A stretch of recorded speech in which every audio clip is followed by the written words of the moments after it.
Alright, we're here. It's Pillars of Eternity, everyone, and hopefully the end of this entire DLC. This is kind of dragged on, to be honest. Island belongs to my empire. All will be built according to my command. Oh, Worry not, Your Majesty. Our nation has supplied Kazuwari with the best architects to have ever graced Deora. The site will be a marvel for the ages. There will be no debate. This place will be built by Hawana hands and minds, or not at all. I will hear no more of it. I am certain a compromise can be found. If I might be dismissed, I will notify my superiors at once. oh. And here, make certain you lay them deep. The floor will inevitably sustain damage, and we can't have someone seeing the conduits. I can build it however you want, but if they find out, they'll never trust us again. Our work at Ukaizo would be doomed. What if Wano workers visit the site when we're laying the stone? What if someone... Ukaizo will mean nothing if we cannot prove out our theories here and now. You worry about the masonry. I'll worry about the Huana.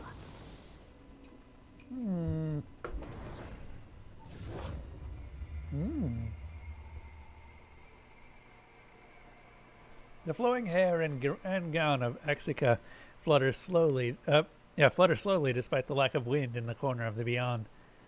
Her face and features appear more defined here, and you see now her rigid posture and wrinkles forged by decades of worry and frustration. Welcome, champion.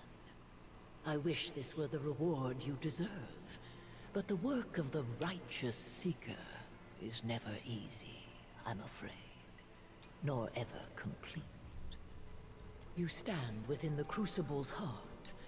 As one of the stewards of this place, it pains me to admit that you've caught us in a state of floundering weakness.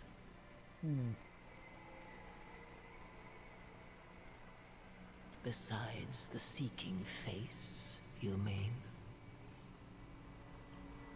Yes, that's what I mean. I am Axika. I designed the Crucible. I am responsible for it.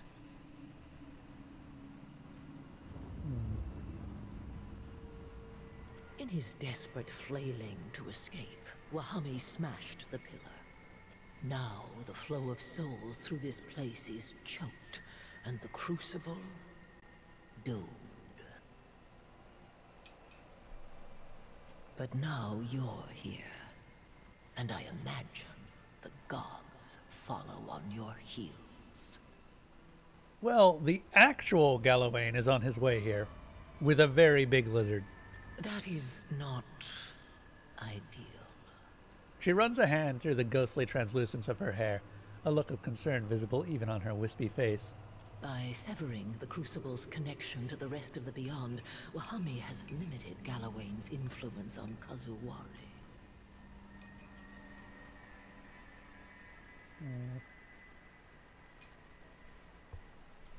I can only imagine that he has sent an agent to reclaim it by force. His beast will drench Kazuwari in blood.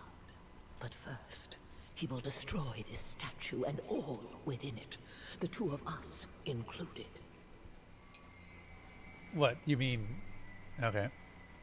Another reason, Watcher, why you must stop Wahami.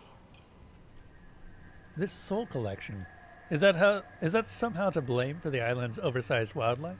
That this place also serves as an island of bounty proved an unintended but desirable outcome. Interesting. I was expecting a little bit of a different answer to that.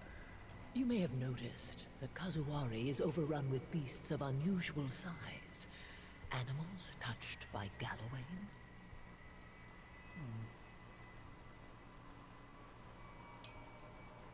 Such creatures were not of this island prior to the Crucible's construction. You could say it was made in your image, in a manner of speaking. The hell do you mean about that? Use the name Galawain when others here use Tuamoai. Why? Tuamawai was a mythic figure among the ancient Huana, a great three-headed monster, the greatest of all predators. We featured it prominently in our designs here on Kazuwari, in part to appease their overbearing king. Over time, Galawain bent the figure to his purposes.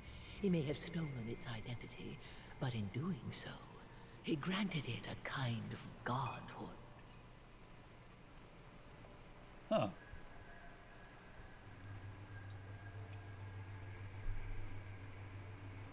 Why didn't you want the Huana knowing your true plans for this place?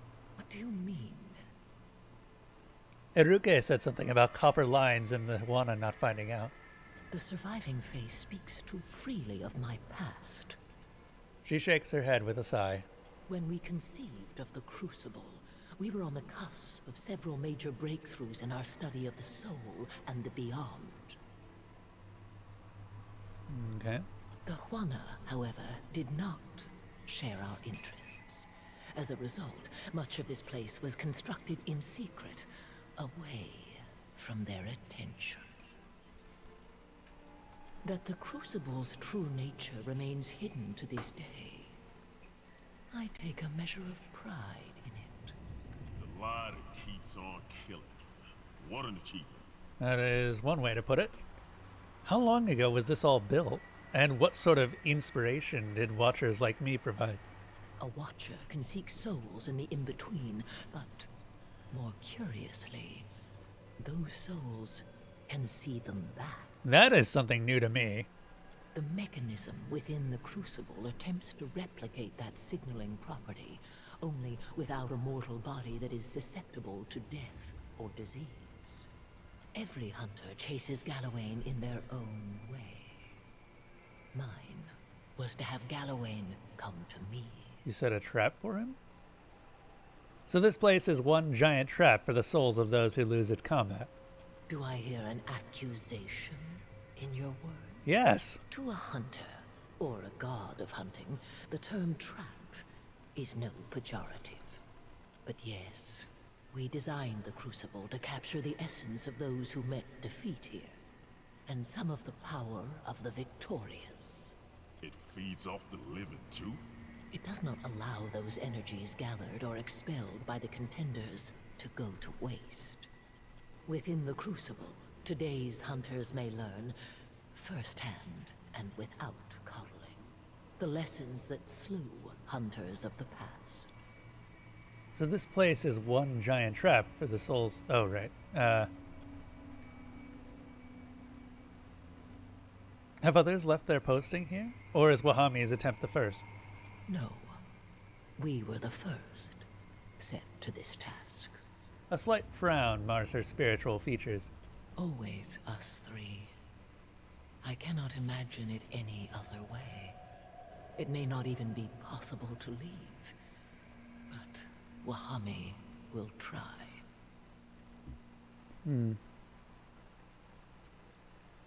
I'll deal with him. Know that he lives up to his role as the slaying face. Be on your guard, Watcher. And good luck. I was kind of hoping she could tell me a little bit more.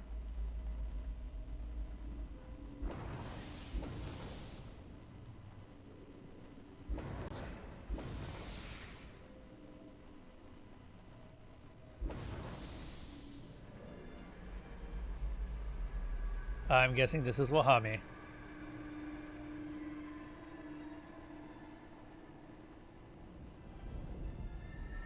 The slaying face's form coalesces around his cackling smile. And though the spirit's features lack the fine details of a living visage, his razor-sharp teeth appear bright, opaque, and far more solid than anything else in this realm. Axica's spiderling finally arrives. You hunt well, champion. Your fury pleases Tuamawai, as does the blood you have spilled in his name. For strength and fury will live forever. You will speak for Tuamawai. You will become as a god. I'm flattered, but I must decline. What? But it is the will of Tuamawai, the greatest honor any hunter can ever hope to earn. You have earned this prize. You have earned eternal life. Take it! If you want to escape, why did you break the pillar?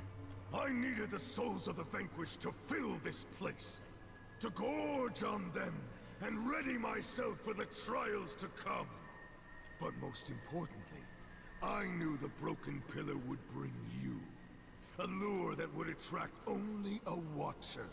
You will fix the River of Souls. Wahami points towards the broken Adra pillar.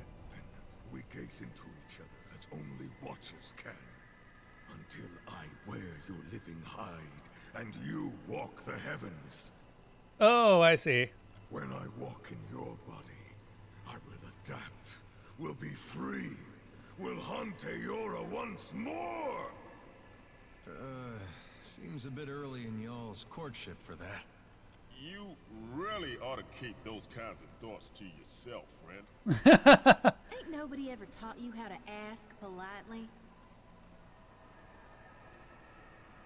I have a lot of questions. Yes, yes. Would expect as such. I bash better than I talk. But I will try to answer clearly. So, what is it? As I approached, I saw a memory. Was it an image of your death? Which one? I have seen much. Maybe too much.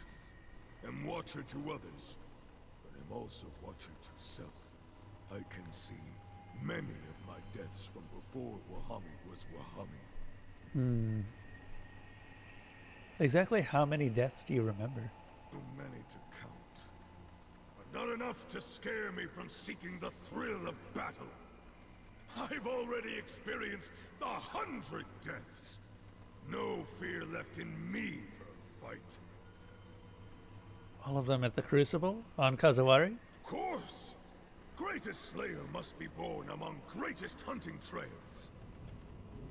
Constantine flicks his eyes between you and Wahami, seeming to almost vibrate with nervous energy. Something about this doesn't sit right with him.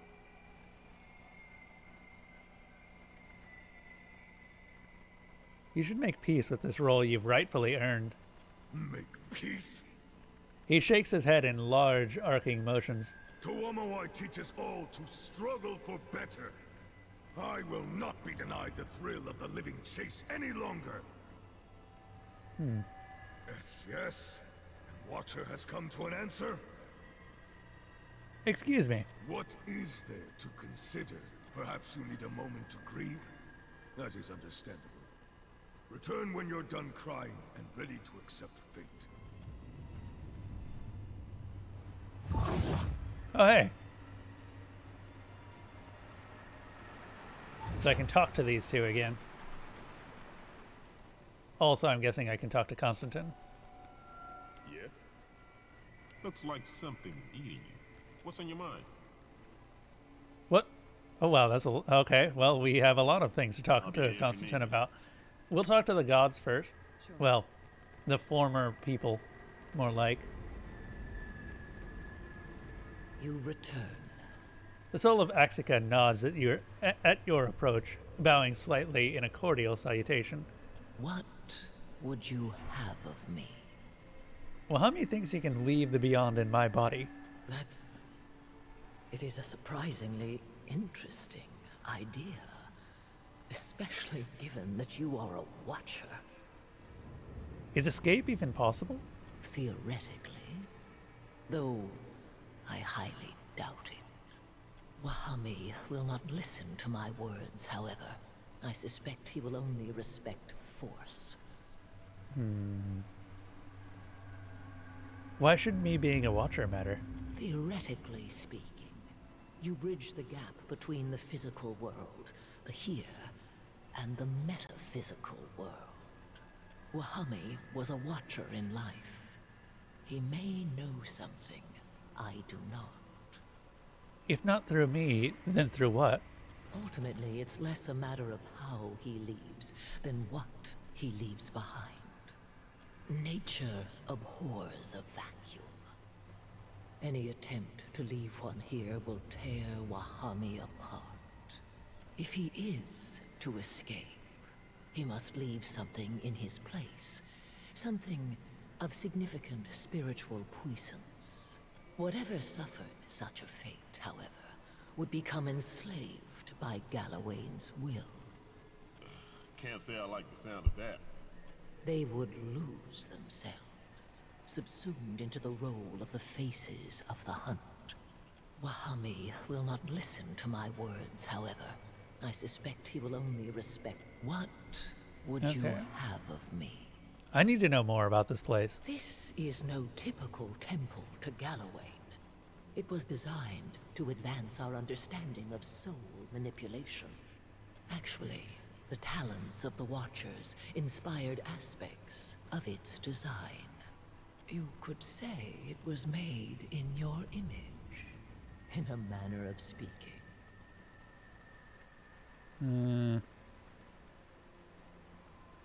How long ago was all this built? And what sort of inspiration did Watchers like me provide? A Watcher can seek souls in the in-between. Every hunter chases Galawain in their own patience. Let's go talk to the pig. Oink oink. Watcher? The soul sits almost motionless, awaiting your questions in tranquil silence. Wahami seems certain that this ends with either me trapped or in bloodshed. Help me convince him otherwise. The slaying face is nothing if not predictable. There might be some way to appeal to his pride, however. I'm left with... Wait.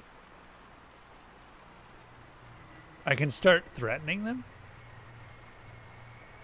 Though we are united in service of Tuamawai, I fear that for the Crucible to survive, this must be done. Perhaps conflict is inevitable, but I beseech you to seek another route. Where would I go when you're ready? Let's take a look around. There's not that much here.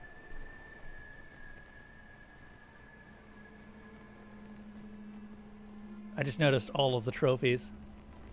I think those are trophies.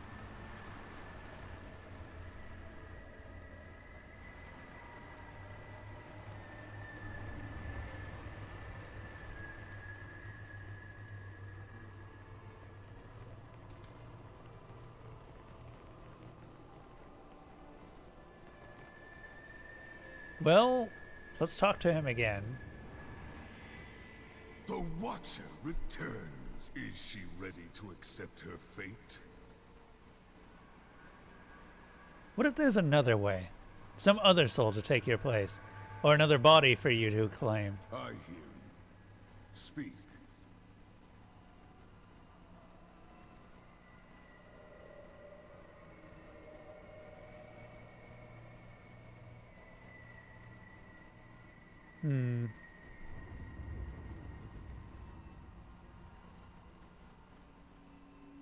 Galawain, Tuamawai. He's on his way here.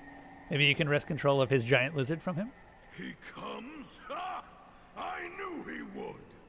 Yes! I would take his little lizard from him. Then who would hunt who, huh? But his tie to the beast will be strong.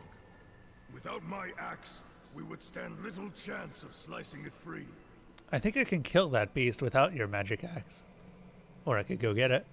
I should send you back on the air of your words, after all it took to trap you? No, I don't think I will.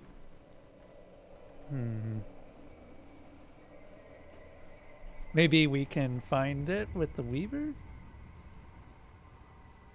What is there, perhaps? You return. What would you have? Patience.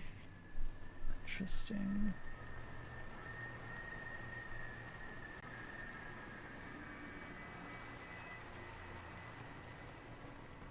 Where is that axe? Will do.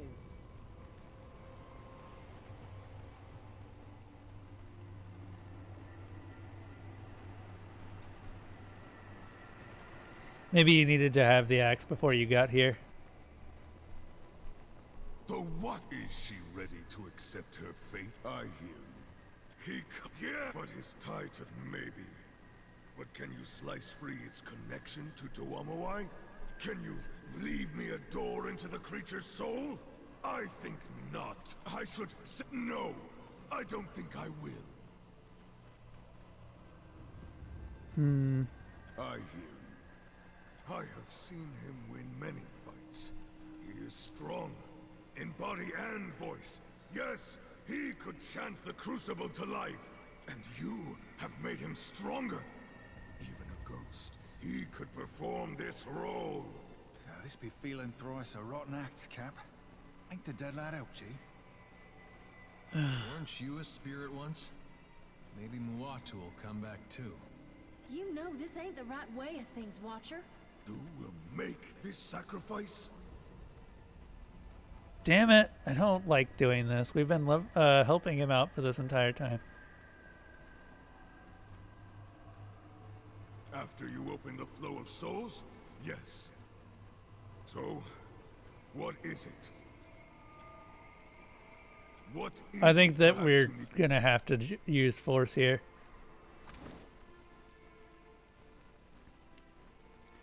I don't see any other way. However, how about Celestial Agitator? Not the Champion's Helm.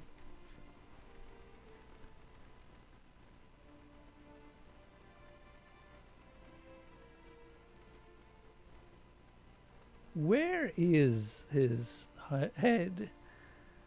If we have that head, then we can summon him. Ah, here he is.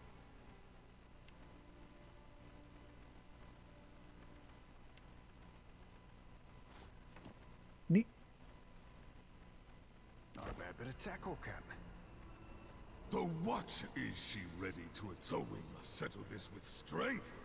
Tuamawai would have it no other way. All right. Hang on now. Should probably find out what's going on here before we start throwing our weight around. A test of might is what Tuamawai would want. With a rumbling laugh, the Amawa cranes his neck as he eases into his fighting stance. With a tilt of his head and a flex of his wingspan, Wahami's soul readies for action. I'm sure it's going to be fine. I'm sure. Because we have a couple of friends that we've made along. Oh, Jesus, that's a lot of damage. Okay. I'm sure it's going to be fine. We are going to hit Wahami with this, though.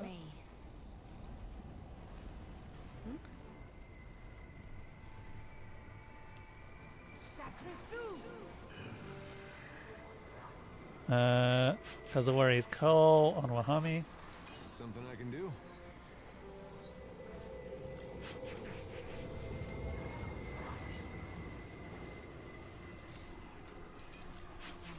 We have a lot of big nuke spells that we can use.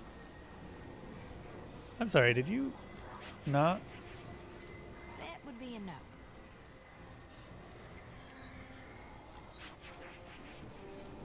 Hold up.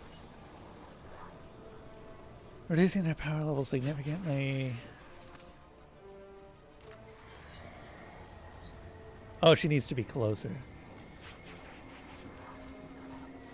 Labru be on sync. Damn.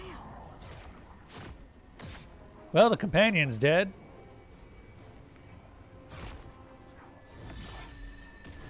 Yeah. I'll take that damage.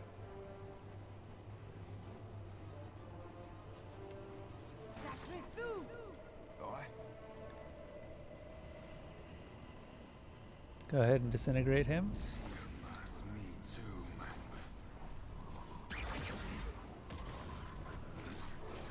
See something? How about this? Mm-hmm.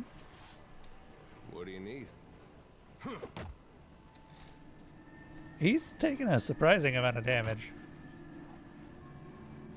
You will be mine, Watcher. Hold up.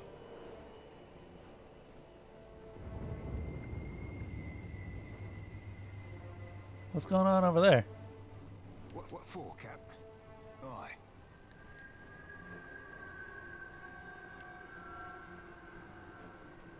Be blowing a man down. Axica is getting into the fight, I think.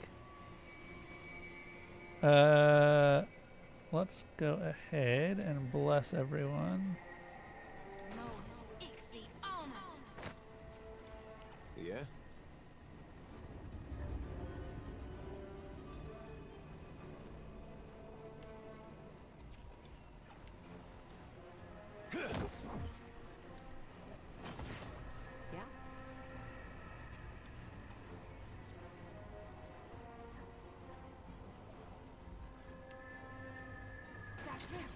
Sweet, that works on him.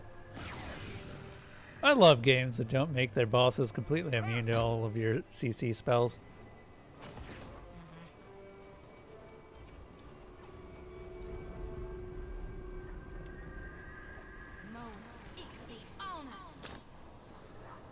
Hey.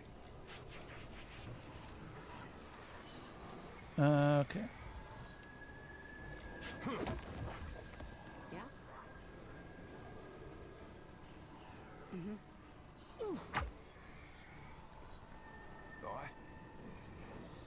Let's see here. The Seraphim doesn't really have that much. That only gave me 5. That's not great.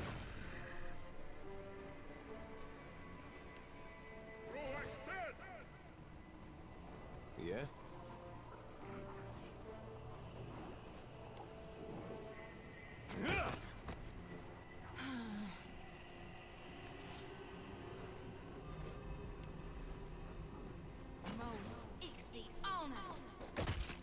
We're going to keep buffing everyone, and then after a certain point we're going to hit them with a increase in duration on everything.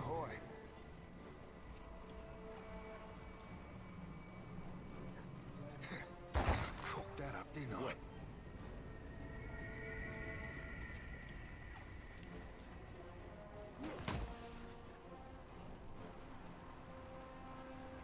The hell is that? Oh, why is the Drake? Oh god. Okay, well the Drake's over there.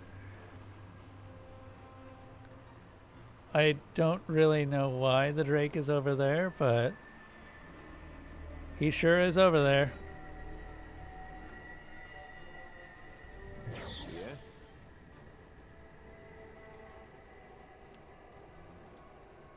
Yeah, Wahami is dying real fast. What now?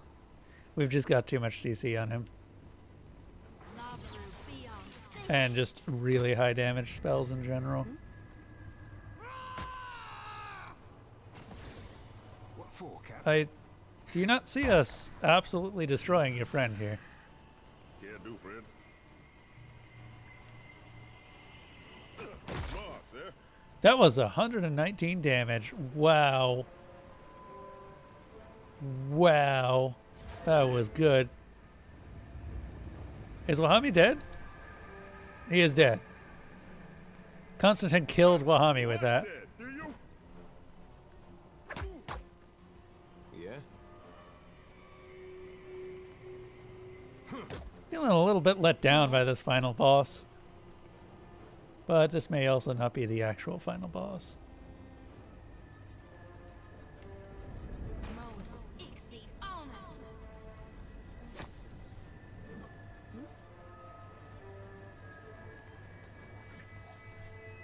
Ahoy. Huh? Aye. Aye, aye. Do you got something else? Fare thee well, Cog Swabber. Take him down. Almost. Captain.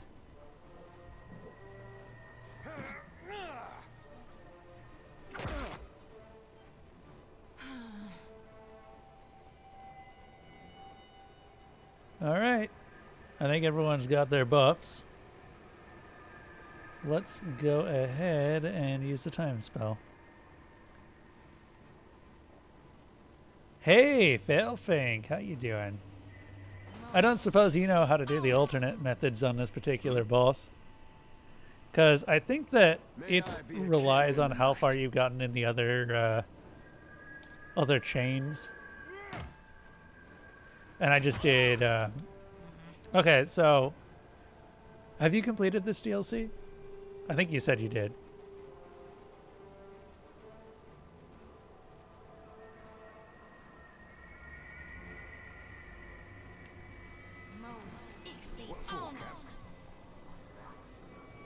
Fare thee well, Coke Swabber. Okay. What are the endings that you got? Hogwash!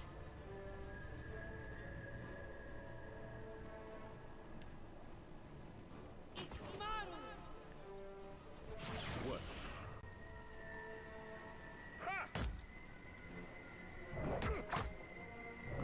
Captain.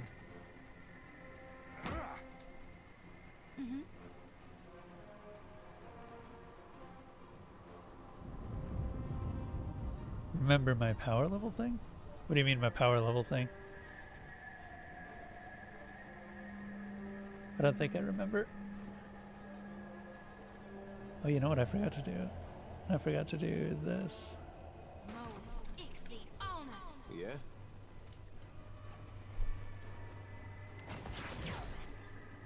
Leave it to me.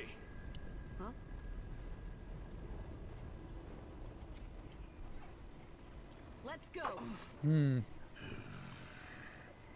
The bad end, you say? Yeah. Well,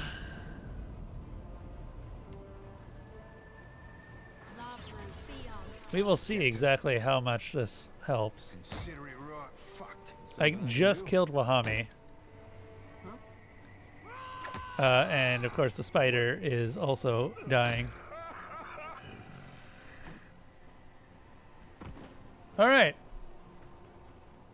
Hello, pig. We have become fractured, turned upon ourselves. Their head hangs. They lift a metallic shard from the dissipating corpse of Wahami and press it into your hand. Still, I am thankful for your intervention, albeit deeply ashamed of our conflict. Axica attacked me. Strange. I wonder why. Perhaps there was more to it than we knew. Interesting. All that remains is for the flow of souls to be restored with the tooth of Tawamawai. With that done, you should be able to leave this place. Live well, champion of the hunt. I wanted to fight the giant crocodile. And I don't think we're going to get an opportunity to anymore. Which sucks.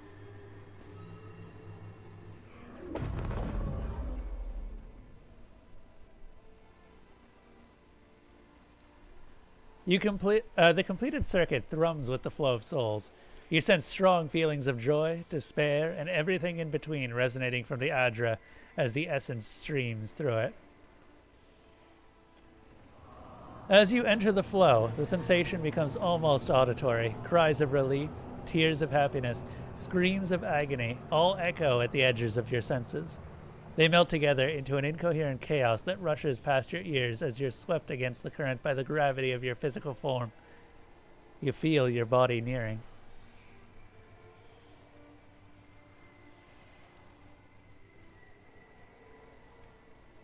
I could fuck this up and Gallowayne would be right pissed. Your spirit turns the power of the tooth of Tawamawai back on the path you've just come from, and you choke it closed, once again closing the way from the here to the beyond. Kazawari will again be as you found it. You fucked it? Yeah, I'm kind of with you on that. You slam into your body as if falling from a great height. You wake with an involuntary gasp to find Angari staring down at you.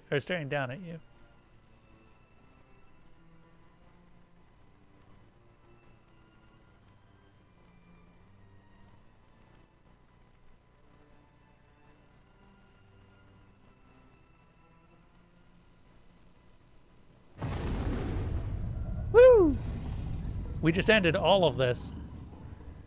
Angari helps you to your feet. The Amawa's large palms are surprisingly rough and dry. He pulls back, looking at your hands in blank surprise. Where did that come from? You hold the tooth of Toamawai in your grasp.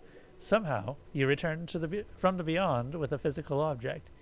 You become gradually aware of the shouted orders and panicked screams in the distance. Wouldn't believe us if we told you. A question for later. What matters is that you're back. And just in time. You still there? Still here and happy to see you. Sounds like I might have missed something. A huge reptile erupted from the inland sea. It attacks the Crucible. Oh, sweet. We do get to still fight it. I really hope it's Godzilla. Humaire fights it, but without your aid, I fear she'll feed it instead. Kazuari needs you, champion. Go. Save her. All right. Something's wrong. Boy, Cap. There be 3 kraken worth of hungry nearby. How big is this thing? I'm guessing that this is the actual final boss. That felt really easy. Like, yeah, he had a lot of health, but... Oh, look at the tiny alligators.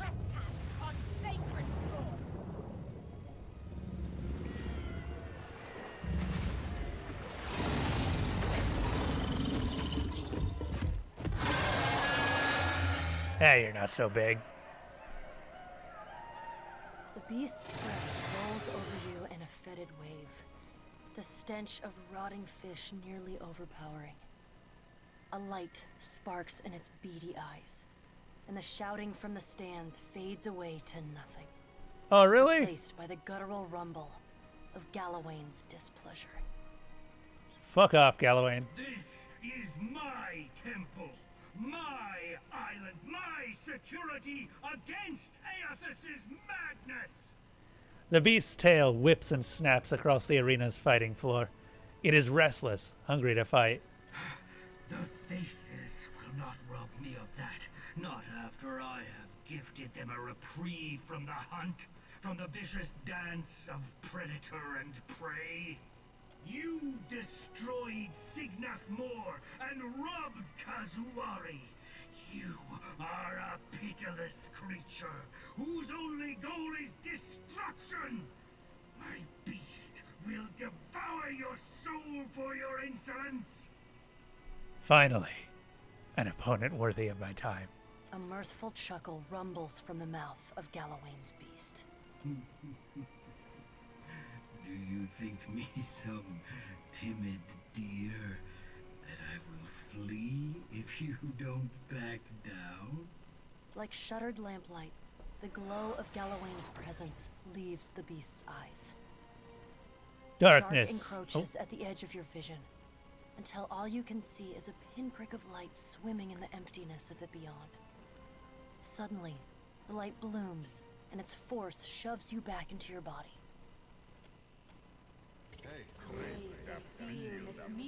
Well, I am level 20, so, Pericoa. Fun. By the way, as Galawain said, we have kind of been screwing his plans up the entire time. I am also incredibly sad this thing doesn't have big head mode on. Can you imagine that? Just big head mode everywhere. Can I not? Okay.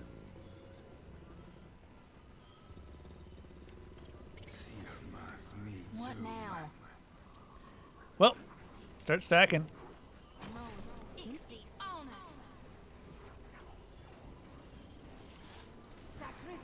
So when you say that this fight is a cakewalk, how do you mean?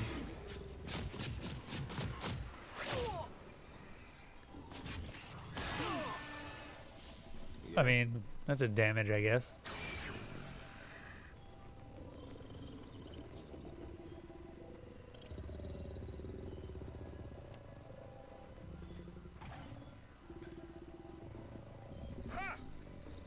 Ahoy.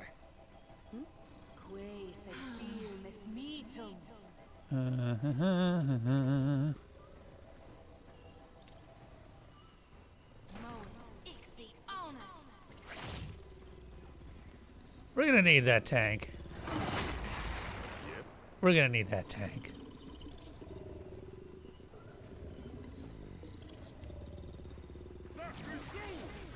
Oh, good. You can paralyze it. Well, this fight's already lost then. May I be... Need something stronger.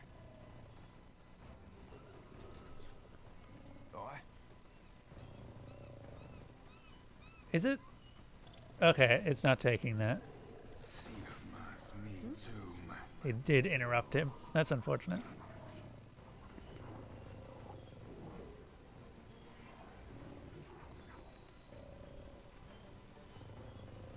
So these things do a lot of damage, I'll give them that. But the fact that they can be paralyzed kind of trivializes this.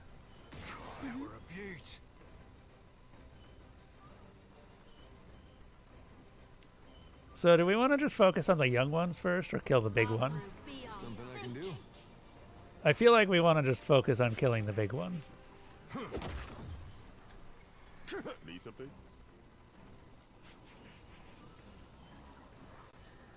Yeah. Go ahead and rage. Smart, sir. Oh, that was a shout. Whoops. Damn it, it's got the same icon as the rage. What for, Cap? Okay, I see exactly what you're talking about. So, combining Recall Agony with everything else here means that it's going to take a shit ton of damage in 2 turns.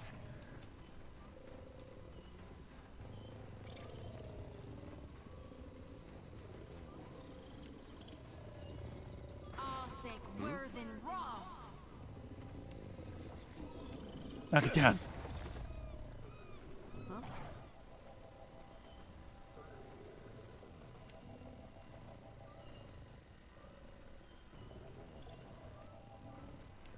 Just keep paralyzing things. I see no problem with this strategy at all.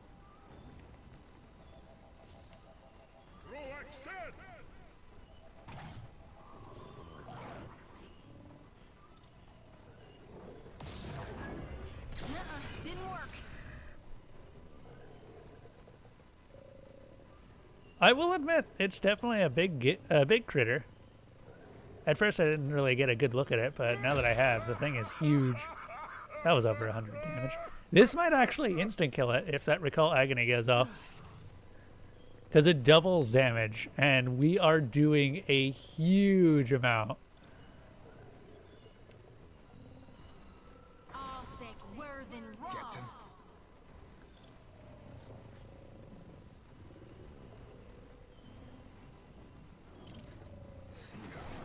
Attack, Cap. Very low on health.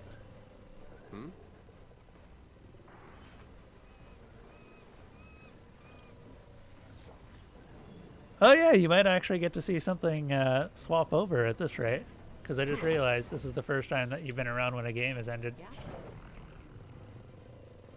It'll be good times.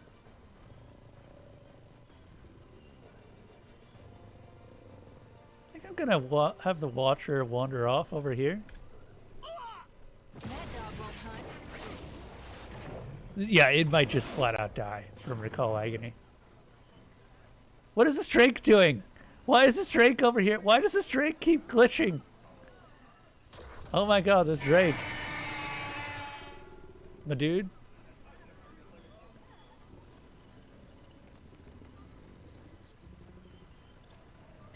Cleansing Flame.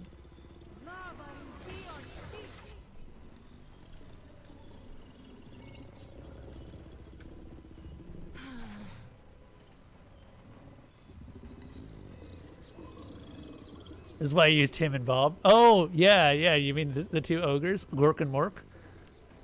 That's what I call them. I should probably put out a heal. Need something stronger. Yeah, you're fine. Ow.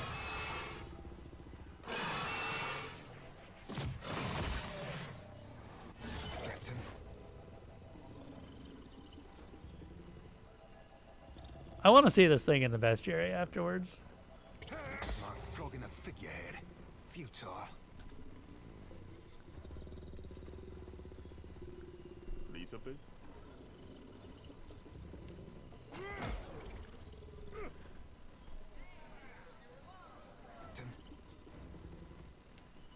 I'll be cleaving it to the brisket. I mean, the thing hits hard. I'll give it that. Something I can do? Back on your feet, sailor. Yeah. That Pericoa is almost dead.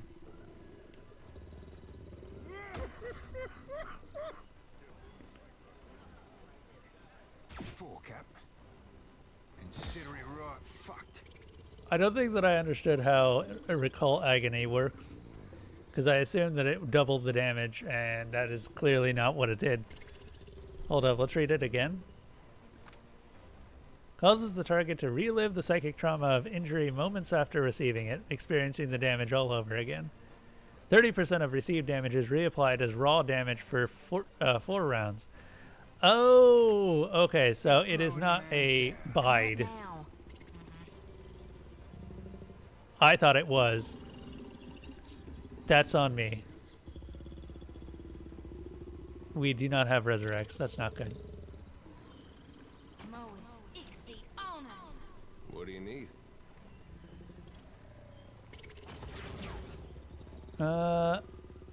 You are not under the effect of this. You could be under the effect of this. That wasn't half bad.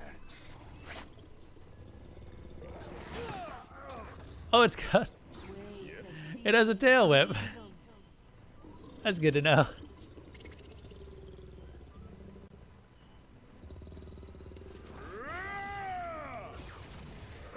Like that, do you?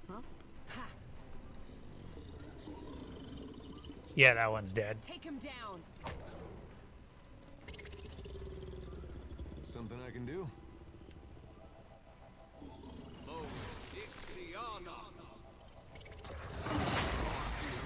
Tick from feeding the fishes. Did it? Okay. Whatever. Watch me work. All things must come to an end. Even me. Find it! Did she die? Oh, she died. Okay. Well, the little babies are dead, and we can clearly tank the big one. So I think that it's easy to say that this fight's pretty much over.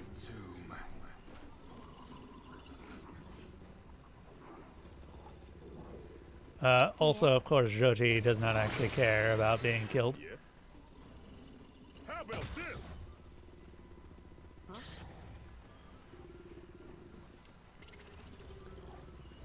Hold up. Any chance we can hit it with 2 of these? Yeah. You honestly forget how Recall Agony works in Pillars 2? You remember it's way better in Pillars 1 now? Yeah, that one might be where it duplicates the damage, and that might be what I was thinking of. I don't think I can pull that off. Which would make sense. Because if it did that, then that would be way better than this version. I also really wish that I wasn't fighting in turn-based, to be honest.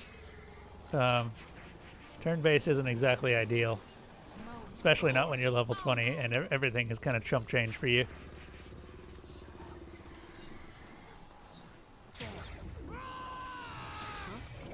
Ah, that would have been better spent on Gorkenmork. That's okay, though. What do you need? What's its armor? Surprisingly low, actually. That was a good hit. That was a crit.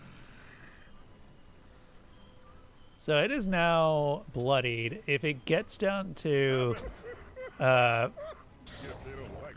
Jesus, that was a lot of damage it just took all of a sudden. Hi, Dr. Blackjack.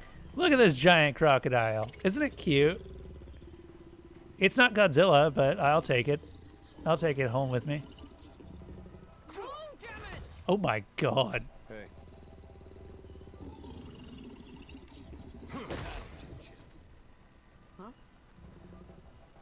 We should be getting to the end of the DLC today. I mean, this is literally the final boss, so better be getting to the end of the DLC.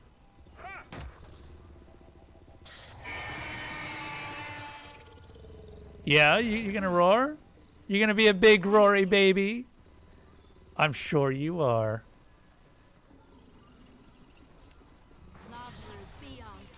Yeah?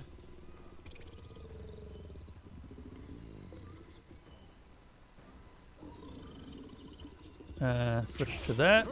Can't make a dent. I would appreciate you not killing my finisher. But you know what? If you want to do it the long way, we can do it the long way. Yeah?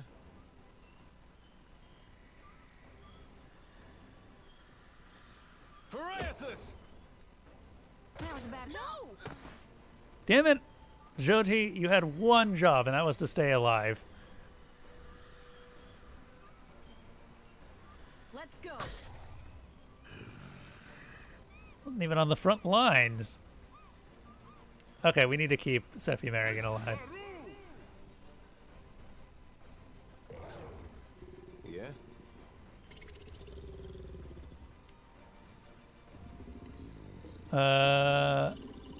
Hit that. But yes, how you doing, Blackjack? It's almost Friday. You looking forward to it?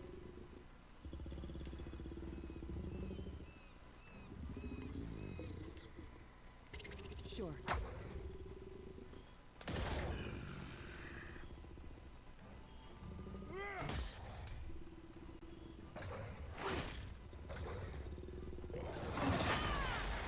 What do you need? That must have hurt. Got it. What?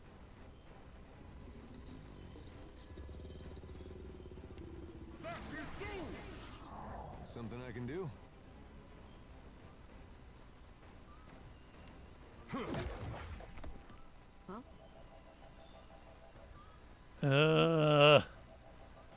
Why did I do this? Like that, do you? Yeah. Dead.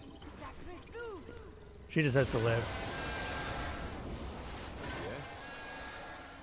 Yeah? Alright, dead reptile. The beast collapses into a heap of blood and scales. Woot! You've gained an item. Ingredients. Pericoa's eye. This large, glistening eye periodically twitches with some faint echo of watchfulness. Though unblinking and dead, the eye is moist and slick to the touch, sloshing with the weight of congealed vitreous humors. Pericoa are known for their sharp awareness and patience in the hunt, and from this eye alone, it's fair to assume that this organ came from an adept predator. The massive creature expires with a tired hiss, and you sense the familiar phenomenon of a soul departing a body.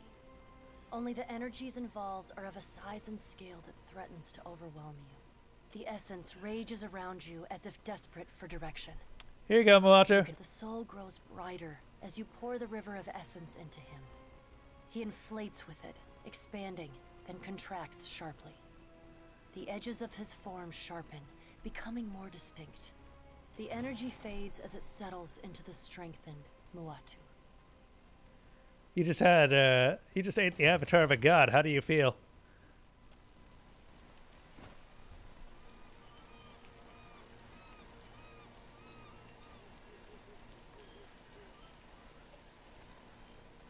I do wonder what those particular stories are, or options affect. All right. Humere straightens, though she cradles one arm gingerly with the other. This is on you, Watcher. The anguish in this place's souls called that beast. Bullshit! That beast was coming here no matter what we did. I mean, he's not wrong. It was already here when I got here. You were supposed to fix things. Gallowayne sent that creature here. He's to blame for all of this. Humere shakes her head in disgust. You remain our champion, but you shall never be our friend. I didn't want to be your friend, asshole.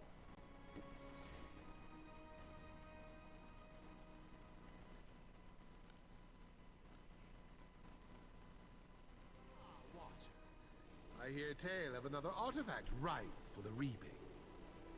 You're an international success. Congratulations. Uh-huh. Congratulations. All right. So I assume that what with killing the giant croco. You're back. Does that mean the belt is ready? Are you serious? I killed the avatar of a god and the belt's not ready. What the hell? Also, I love that she's just like, you're never going to be our friend. And I'm like, I don't care. It's... You were never close enough to me to even remotely be called a friend. I fixed the problem, though. Sort of. I guess I got the bad end now. Just like you, Falfink.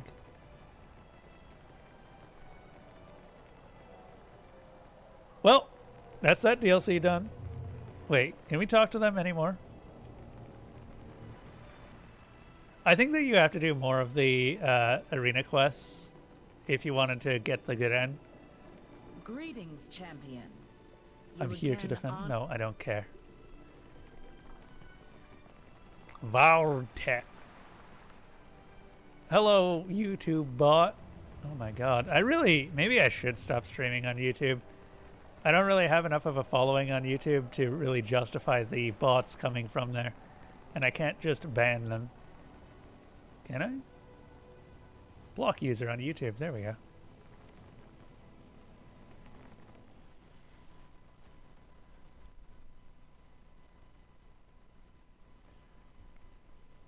They're hacked accounts, so I don't really have any malice towards them.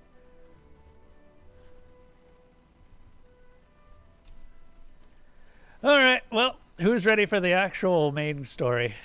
And hopefully the end of this. We have been streaming this for over 150 hours at this point. And I think that we are well past due to finally get to the end. Which means we are going to do the Dance with Death quest. The end is very brief. Do you think we can finish it today? We got 2 hours left. Speak with Darkochi.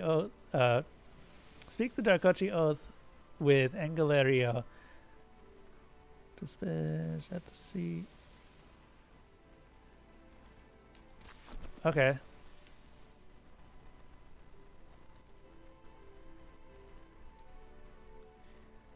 Let's get ourselves a ghost ship.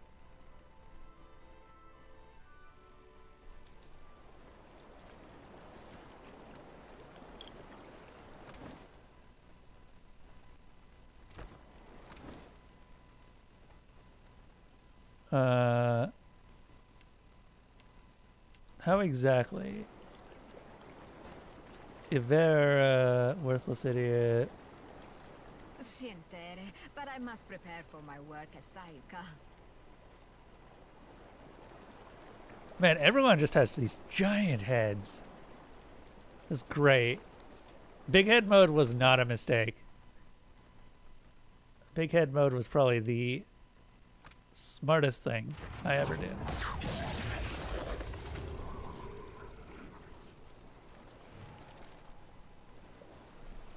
The Engaliero de Espire pulses in your grip, thrumming with power. It rattles in its sheath, and for the first time in 200 years, the blade is drawn free. You wield a sword as your voice echoes across the ocean, eerily rising in volume rather than fading. Auguri di protegere mat paladina medicosi. I oer lusti regli mea Aurelia Darcotis eri. Gritwe lirito bon aimo I belfeta. Epere peritwe mau disenes fiaces mi converende. I have no idea what my pronunciation was on that, but I tried. White fog, cold as grave, churns up from the sea. It swells up and over the sides of the galleon, right as you hear the sound of a galleon approaching. The groaning of centuries rotted wood turns into the groaning of the undead.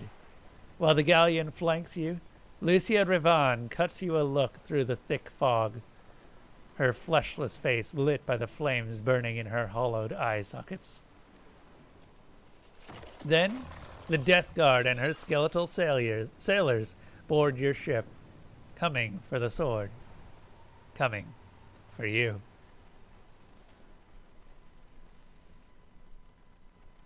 We're gonna get the best boat in the game. About time we changed our name from Galleon. I didn't realize that when you bought a new boat, it actually just took the boat type, and you had to christen it yourself. A group of rabid undead swarm for your ship. But then abruptly they halt, rippling as they part for their captain. With sure, heavy-striking strides, Rivan approaches. She stops short, fiery eyes peering into you, burning through you. She reaches a skeletal hand for the sword. Give me the Devourer of Souls. Sword's mine by right. If you think to remain in possession of my charge, you are gravely mistaken. How about an exchange? The sword for your ship. I do not negotiate for the sword. A ship can be replaced. The sword cannot. I'll give you the sword if you exchange your ship for mine. Your ship is a piece of driftwood. But for the sword, I will take it. The bargain is forged. With a nod, she takes the estoc. After hefting it triumphantly above her head, she signals the crew to begin transferring cargo and belongings to your ship. Sweet. Let's go! Standing at the helm of the floating hangman, you signal your bosun to head out to sea. Wind rips through the tattered sails. Rotting wood groans as the ship picks up speed. Rivan raises her skeletal fist to you in salute as her ship glides by, heading in the opposite direction. Man, I spent like 100k on that sword, on that boat.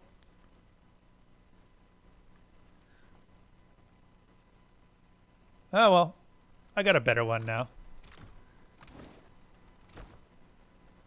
Probably.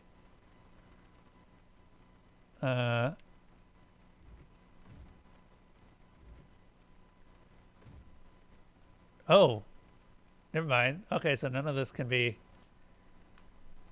Yeah, this boat's pretty good.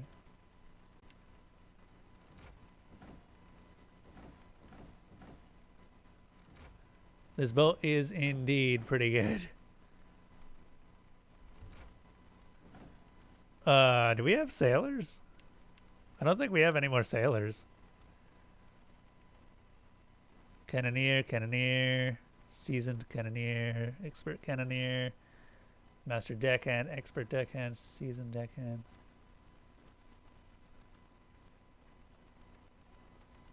My god, these guys are all good deckhands. The infested hull.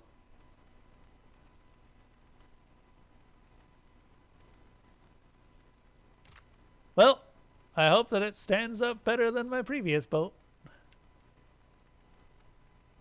We'll find out.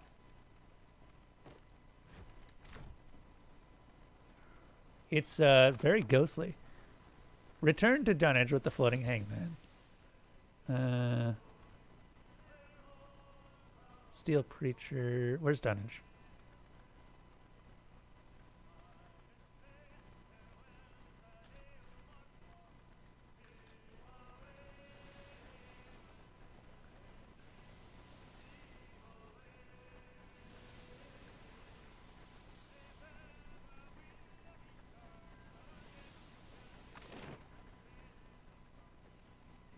To the Balefire Beacon.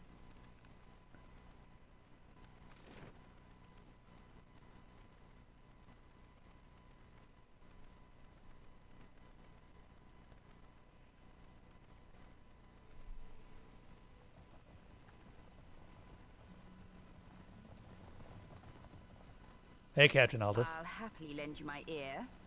And my sword. And other things. I'm the captain of the floating hangman. I knew you were the only captain who could take it. You are more than worthy of your chair on the council. The Principi are ready to sail for Ukaizo. Me and my fleet will reconvene with you outside Andra's mortar. Until then, Loveson. Hey Ferret, which side did you go with on this? What do you mean we leveled up? I'm max level. Oh. He leveled up. Specifically him. I was like, what are you talking about?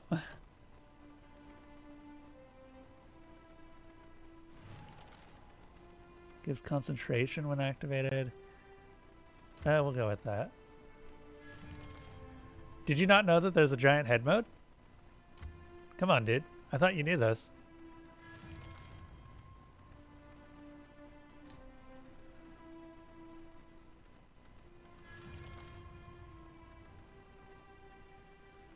It doesn't really matter which one I take, so I'm just going to take that.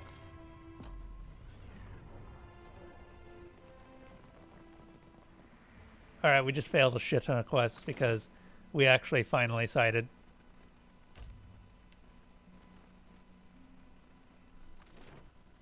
But yeah, there's a giant head mode hidden in the settings.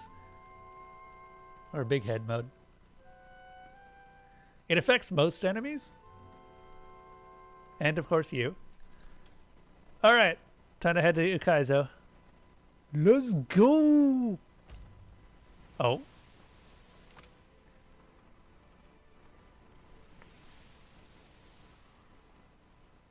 I regret to inform you that due to recent hostile actions towards the Valiant Trading Company, I am obligated to return to my superiors and give them a full accounting of our time together. I will not be returning. If you have any concerns or complaints about my service, please direct them to Duques Spirit. That's fine, whatever. We never actually used you anyway. She's talking about that like it's a true loss. However,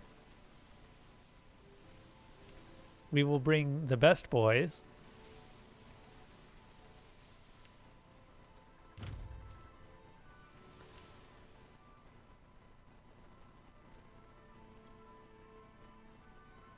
So Ferret, when you played this, what did you do for the ending? Oh man, this thing is really creepy. I don't like it.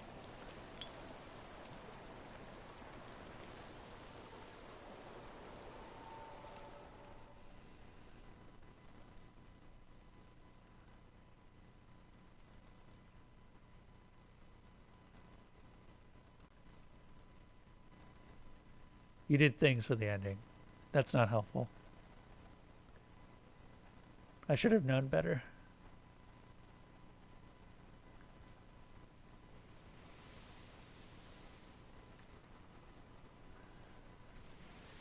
We are definitely at endgame. Oh, well, I mean, I don't know. I don't actually know what's going to happen when we get there. I just noticed that we have actual fog following us, and that's really cool.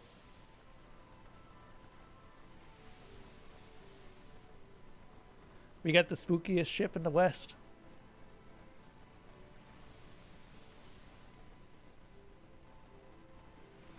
Did you do the DLC when you played this, Ferret? I think you said that you did.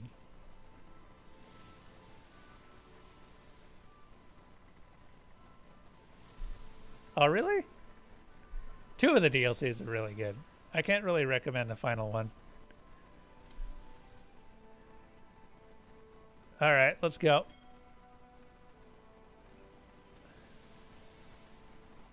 Oh yeah, that's a lot of boats. There is plenty of ocean to sail and many lands to explore, but what lies ahead of you dwarfs them all. Yes. You set a course through the channel and into the uncharted, turbulent seas. Andra's mortar rages on the horizon, a vast wall of roiling clouds and rain, punctuated by the silver flicker of lightning. The wind pushes against you, as if to ward whatever lies beyond from Fon Ferris' approach. Fon Ferris leads the fleet, crashing through the turbulent waters like an axe through armor. God's alive, Beadil mutters, staring up at the storm. Oswald blinks at the blackening sky. I knew an old salt who once claimed the mortar was the edge of the world. I called him a fool. Now, though, the navigator's head shakes sadly. Now I ain't so certain. Shit, Captain, one of the hands cries. Hostile vessels inbound to forward port. With the shake of his head, Beardol emits a grim chuckle. Suppose it'd be too much to ask to be let alone out here. The crossed cannons of the Royal Deadfire Company flutter and crack across the masts of the approaching warships, each vessel bristling with heavy guns. The approaching fleet numbers at least as many ships as your own, and maybe more. Beardol frowns against the wind. The fleet's turning, Captain, settling their gun ports against the enemy. The hands look to you from their stations. 20 Rauatayan junks plow towards you in perfect formation, their angular sails full, each armored vessel a deadly work of art sporting a dozen bronze cannons. Soldiers stand at attention on the decks, rifles resting upon their shoulders. All hands!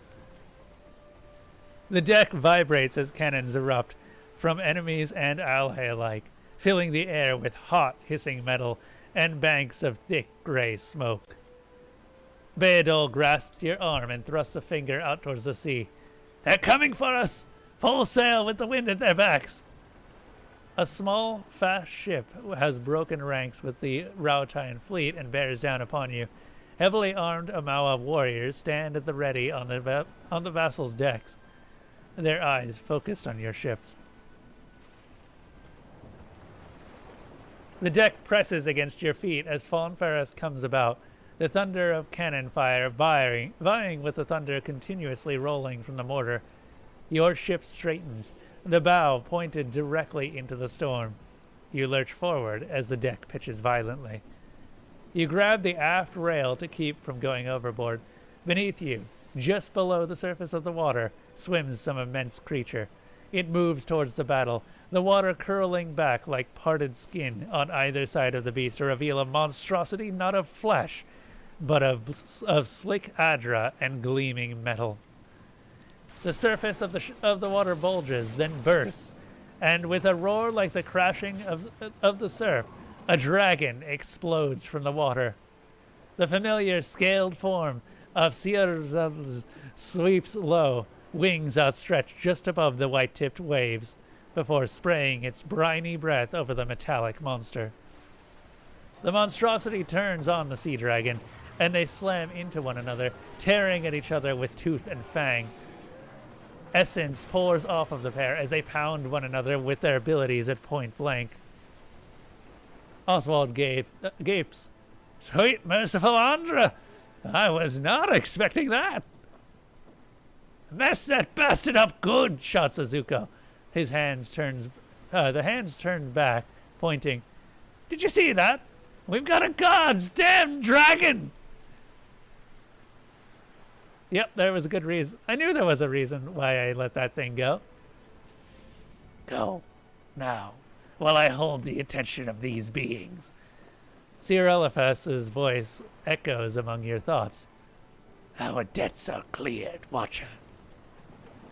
You take the wheel and turn Fawn Ferris towards the storm. Andra's mortar looms before you and above you, dominating the whole of the world.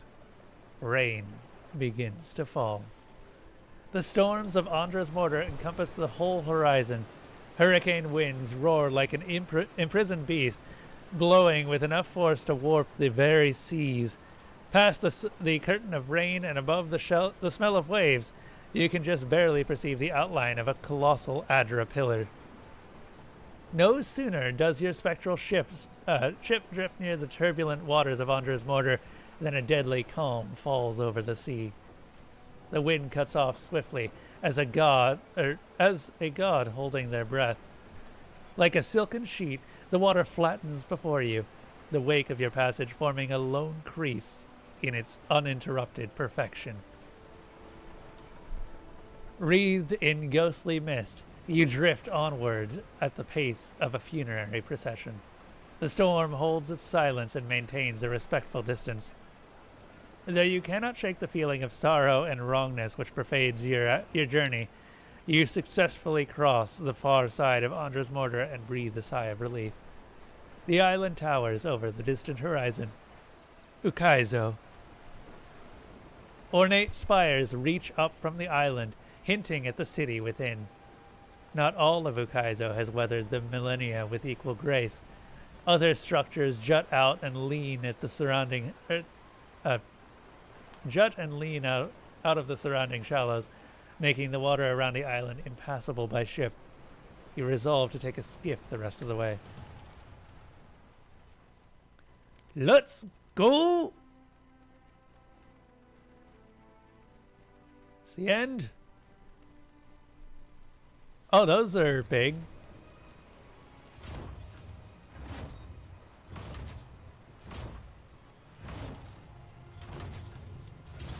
Those are very big. I smell conflict in the air.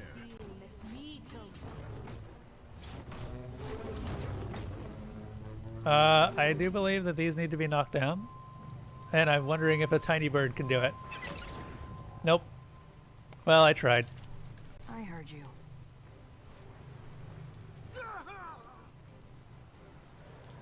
Might as well be hitting the water. Did that actually stop them? Yours to command, Captain.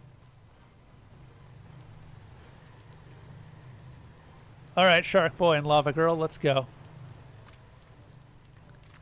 Let's actually go ahead and... So there is Tornado. Tornado's freaking huge, Jesus. I didn't realize how big it was. But we're going to use Ninagoth's Freezing Pillar because that doesn't do friendly fire. We have a lot of nukes, which we're going to pour onto this one Engwithan Sentinel and hope that it dies. The other one, however, gets knocked down. Glory be to God. Let's go. Almost. Hello, Nasrallah. Wow. Hello, everyone. Welcome to the end of Pillars of Eternity 2. We just finished the third DLC and are currently living up to the expectations of everyone in our level 20 quest to finish the game today. Yes, Captain. So if anyone wants to stick around for what I assume is going to be the end of a very long game, feel free. Oh, it's not bloodied yet. Of course it's not. Pillar. Something I can do. It's not the pillar, though. It's not the same. How are you, Nasrallah? Let me give you a shout out real quick. It has been a while, actually, since I've had a raid.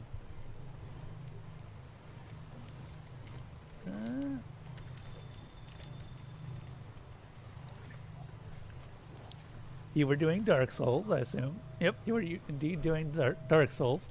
How was that? You were saying? Okay, so we need to do Mark for the Hunt on this one, as it will probably die very soon here. Can't get a clean hit. Okay, that one just took 114 damage, just casually, you know, like you do. Okay, now it's bloodied. That one's almost dead. I didn't realize. Wow. Yeah. Jesus, Jyoti. 136 damage, not bad.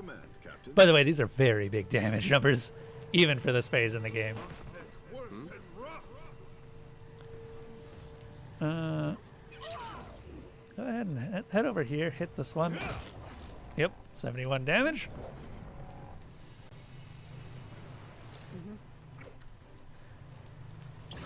You were saying? Can't get a clean hit. That one's dead. And this one shall be soon to follow. Ow. Rude.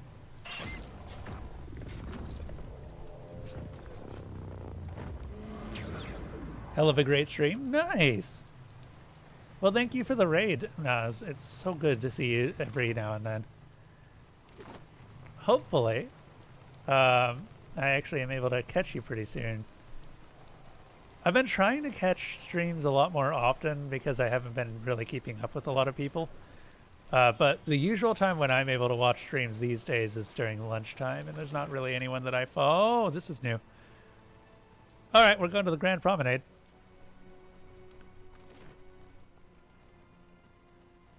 I didn't expect a city. I mean, I know it's Ukaizo, and it's the ancestral homeland of the Amawa, but I didn't expect a goddamn city. Also, you need to level up, because you are now level 20. And therefore a lot more powerful than you otherwise would be. You...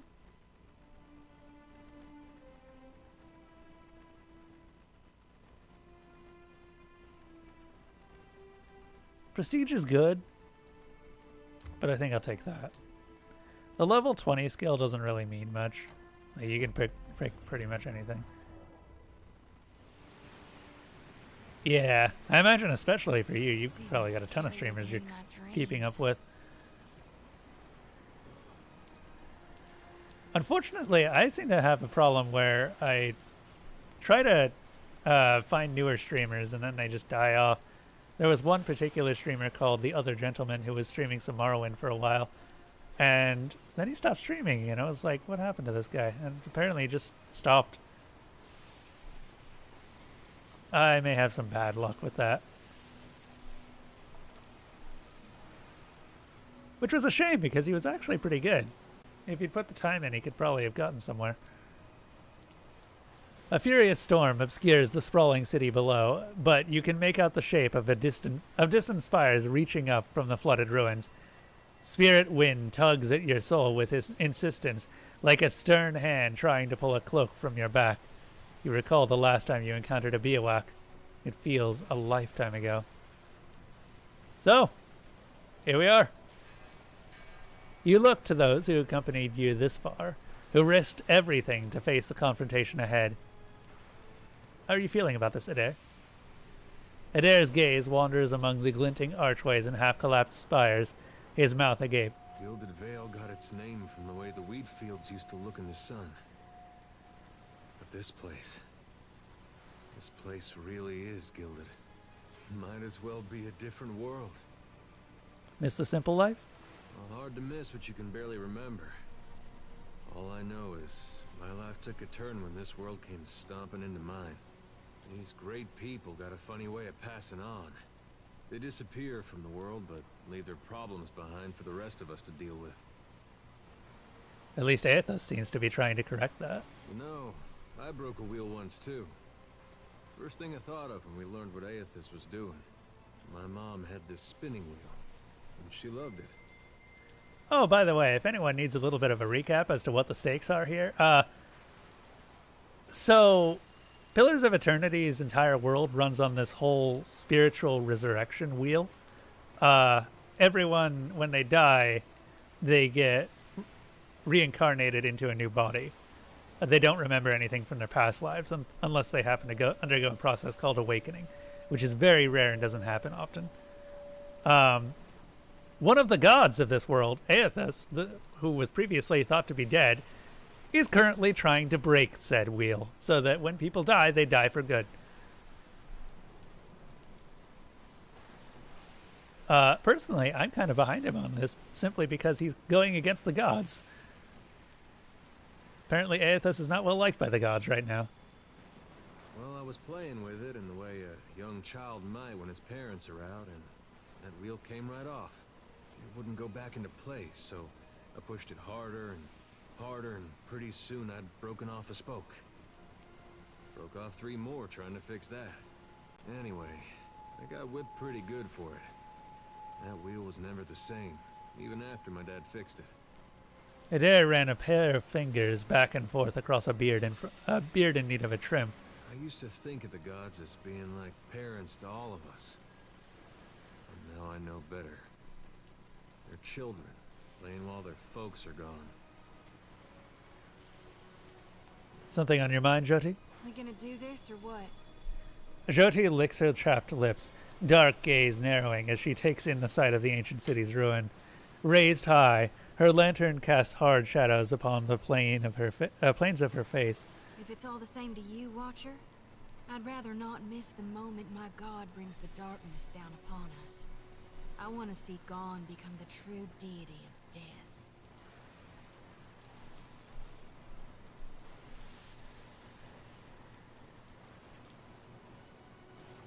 Is that what you believe's going to happen? How could it not? Gone is the aspect of death and decay. The other side of Aethys, who we know governs the process of rebirth. But Aethys died in the Saints' War, and now Gone is going to destroy reincarnation as we know it. Tell me, Watcher, can there be a god of light and birth if souls themselves can no longer be reborn? Was it worth it all to chase down your god? It was, and I'd do it again, only bloodier this time. Think of all the souls I could have gathered if I'd reaped them right from the living. A shiver runs down Jyoti's spine as she taps the red-stained sickle against her thigh. No matter what happens with Aethys, you've got my back, right? She doesn't answer for so long that you think she's not going to. Then she taps her blood-stained sickle against her thigh. Sure, you can trust me at your back, even if you're going against my god. But the words sound hollow, like an obvious lie. She points her lantern towards the shadowed ruins in the distance. Ukaizo's broken bones. I thought it'd be different how it turned out, but I couldn't dream of any other way. Jyoti sets her jaw, grim. Now then, shall we go face my god for one last time? Find out what it is we can or can't do in these end times. Jyoti does not like me. Whether we're meant to wither or thrive. Consider me your... Here we are, Takehu. How does it feel? I'm thinking that Aethys has come this far, and he will not wait on you before he finishes what he started. Takehu regards you with a raised brow and a cautious smile. If he shatters what is sat in the heart of Ukaizo, this action will ripple beyond the dead fire, beyond life as we know it. The Hawana could use a change, an upset, something that gets them working together. History has shown that we thrive in adversity. He turns his face to his surroundings, struggling to take in everything at once. The land of my mothers, as real as anything that rises up from the bed of the sea. Also, smaller than I expected. He lets out an exhausted laugh. This should be as interesting as the last time I confronted a god-possessed Adra Colossus. Shrugging, Takehu gestures ahead. You get around, but I know you haven't done this before. Captain, I am my mother's son. I have seen things you would not believe. He folds his arms and winks. What say? Shall we find him, Captain? Takehu nods, his brow furrowed. Maya, any thoughts? So, here we stand on Lost Ukaizo. Is that... you expected more? My parents gave me an earful about horizon-spanning beaches and towers reaching beyond the stars. Maya snorts, shaking her head. All I can see is good folk tussling over a wasteland. Time to confront Aethys, hopefully for the last time. You know what you're doing?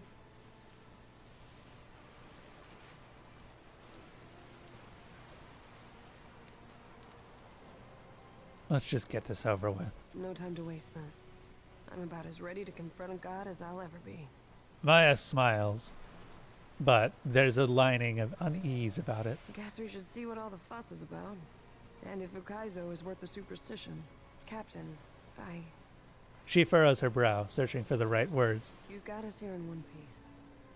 If there's a better compliment out there, I don't know what it is. She nods, gesturing for you to go forward. Maya folds her arms and looks out on the city. She reaches down and pets a Shiza when he nuzzles her leg, but says nothing more. All right, let's go.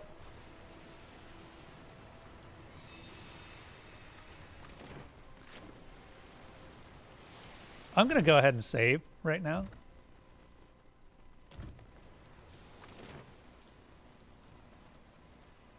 Andra's Spire. I guess we have to go to Andra's Spire.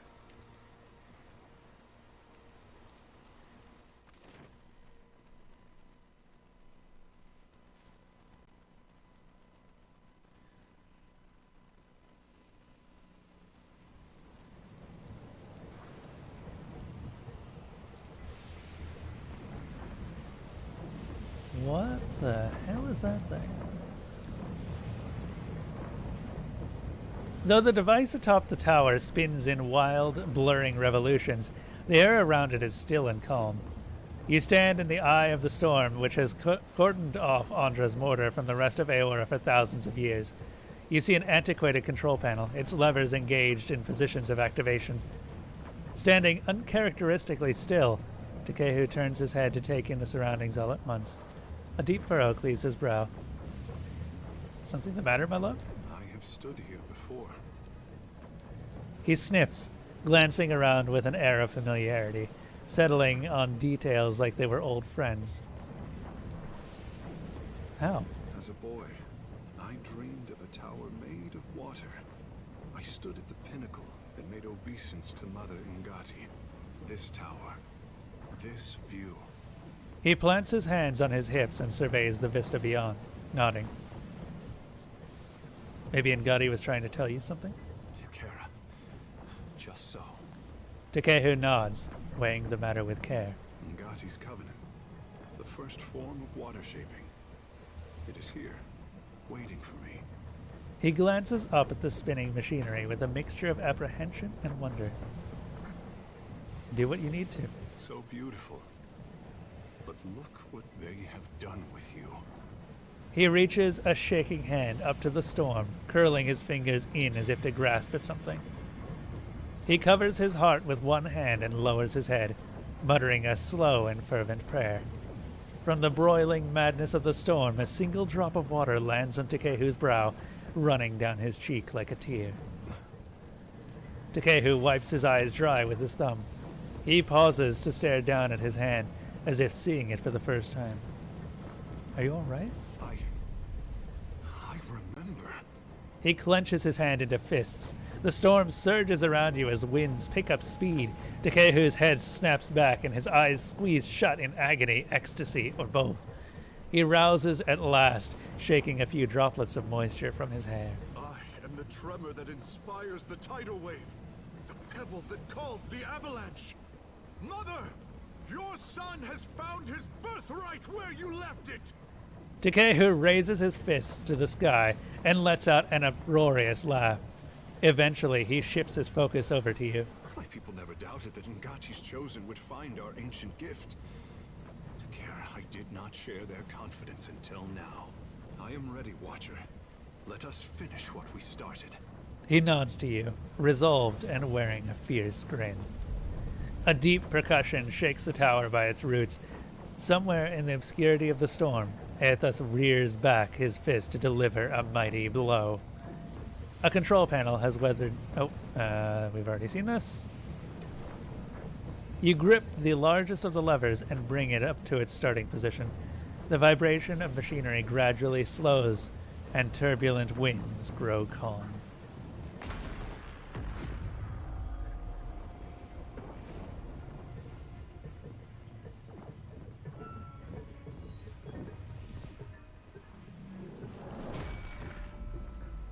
The machine controlling the storm winds down.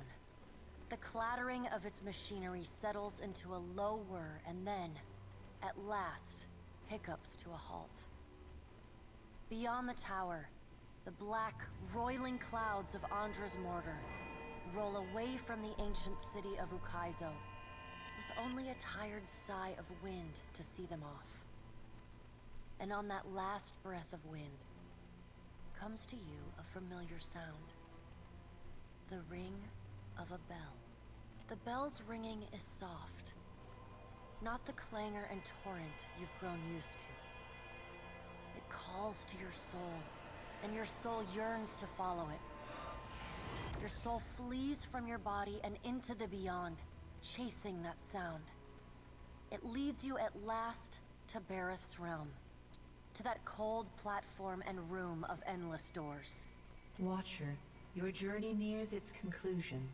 The Pallid Knight stands before you, her gaunt face impassive.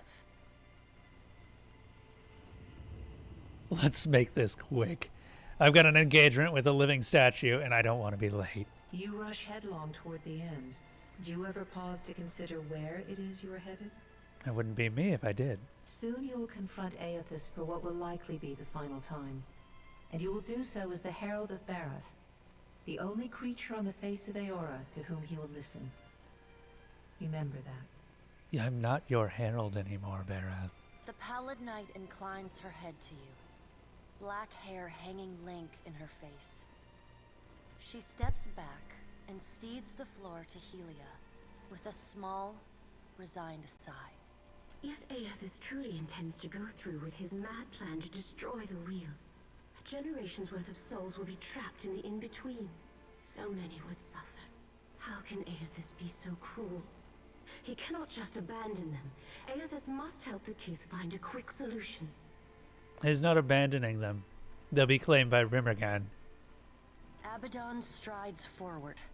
Aethys thrust this crisis on the Kith. They did not bring it upon themselves. Their only mistake was entrusting us to watch over them. Who will help them rebuild their world now? You know, So I'm really happy that Abaddon is like this, because of all of the gods, he seems to be the only one who genuinely cares about the kid. He sacrificed his own corporeal form to stop a moon falling on a town at one point. That's why he's like this now. But I can't. Aethys will reveal every secret of the gods. Will Kith be able to change the established order if they have no wonder to inspire them? Aethys must help them resolve this quickly, lest every one of Eora's few remaining mysteries be laid plain.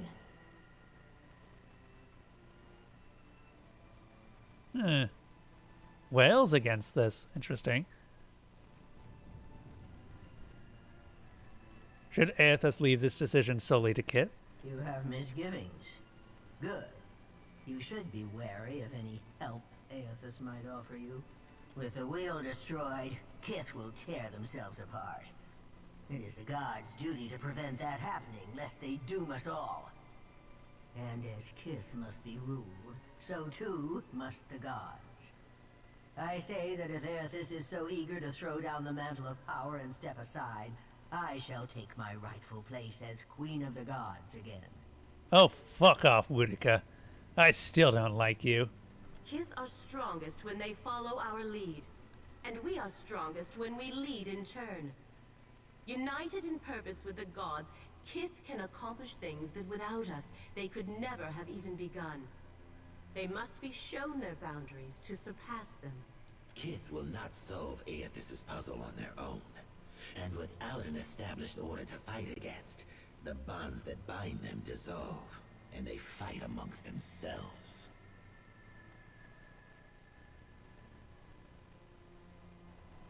Woodica doesn't want to solve it.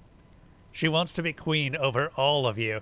Woodica's firm hand is but the motherly smothering of Helia by another name. Mortals should have no special advantages. Only once Kith have striven to improve themselves through trial will they truly know their measure. Kith must suffer to find their strength if they are to survive the world into which Aethys drags them. Finally, we agree on something, Gallowayne. Our intervention in your struggle would be a cruelty and counter to our purpose. He lets his words hang in the air for a moment. Gaze level with your own. Indeed. Kith must discover for themselves what it is they are worth, and of what it is they are capable. What we do for them, they do not learn for themselves. Trial breeds ingenuity. If our work of generations was not in vain, Kith will succeed in spite of Aethys' actions. I'm with Magrin here. I have faith in Kith's ability to meet Aethys' challenge. Do not mistake my words for indifference, Watcher. They are born from a fierce belief in your potential, not a refutation of it. You two know what's going on, and I am willing to take your side here.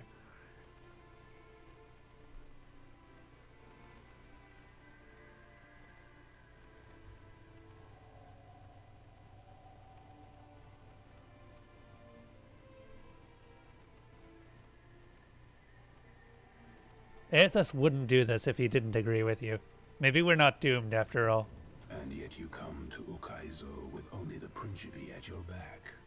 All that Kith stand to lose, and even then your leaders could not join hands, squabbling instead over prestige and resources. You believe that will change when my final death comes calling? You are a greater fool than I thought. Or maybe I'm just a leader to that death, Rimigan. Margaret is blinded by her affection for mortals. She does not see that entropy is the destiny of all things. If Aethys were wise, he would destroy everything. End life. End reincarnation. End death. Kith have had their chance. It is time to let silence reign. I agree with that, Failfink. As Rimergon's words fade, the Pallid Night returns. She no longer towers over you, a giant even among the gods, but meets you at your height. She lets the arms crossed over her chest fall to her sides. She speaks to you openly, plainly, an expression almost like tenderness, turning up the corners of her lips. Well, Watcher, you know where we stand. What do you believe?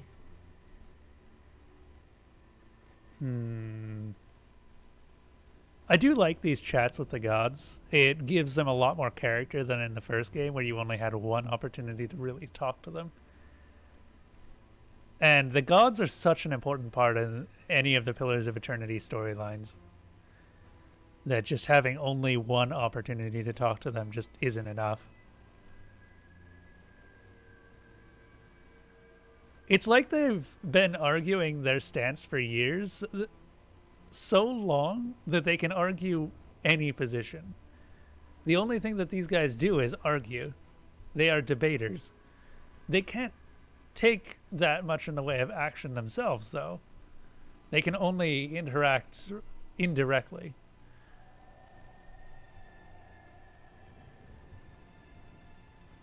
Very interesting take on gods to you, because you've never actually seen it done like this outside of an RPG setting you wrote yourself, where gods were actually were sentient AIs. Yeah.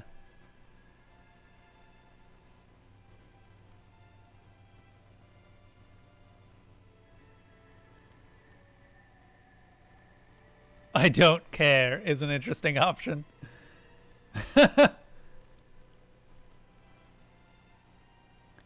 True change. Lasting change. It demands sacrifice.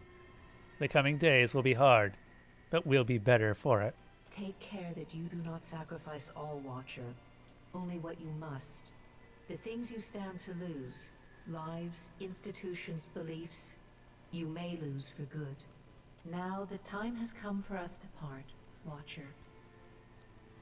I laid upon you a difficult duty, and I know you desire to be free of it. You will be in time, but not now. You have work to do yet. You are no stranger to hard choices. You killed Theos, and when his soul was laid bare before you, you chose to destroy it. You granted him peace. It's because for all their words, they have no conception of humanity or even the human experience. They're too divorced from their own origins, so whenever they directly intervene, it's by way of force and mass destruction. Yeah, so their intervention generally tends to be a last resort, such as when they tried to stop Aethys the first time and it failed. Even that wasn't enough to stop him. They rained a mountain and an ocean upon him, and he walked straight through it. Remember the strength it took to make that choice, and know that you alone may sway Aethys now. When you stand before him, choose your words carefully. She claps her gauntleted hands together, and a sound like thunder rumbles through the room. As the floor crumbles and falls away beneath you, you hear the sound of a single bell ringing, and beneath it, the faintest whisper. There he is. Consciousness returns in a wave as the last of the machine's energy dissipates. The calming of the storm reveals the sprawling city around you like sand wiped from a mosaic.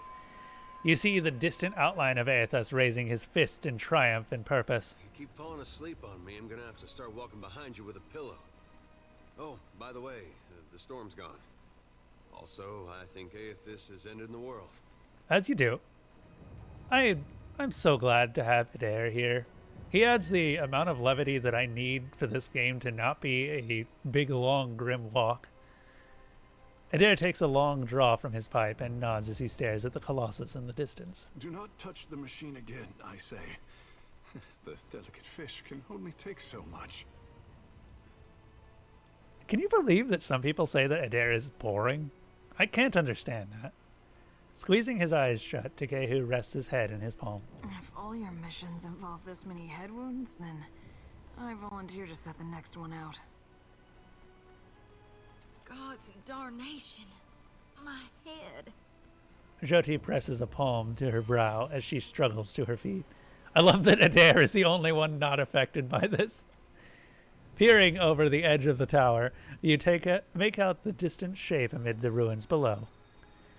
An iron-studded warship has dropped anchor in the shallows, its cannons angled to the shore. The ship is nearly cracked in half, but the standard of the Royal Deadfire Company persists in flapping with the breeze. The empty dock tells that the surviving crew have long since boarded a skiff and rowed to shore, which means you're no longer alone on Ukaizo. If ever there was a place for a final standoff, it's Ukaizo. Let's go. This does a lot to build up tension, because you fight once at the Ukaizo harbor.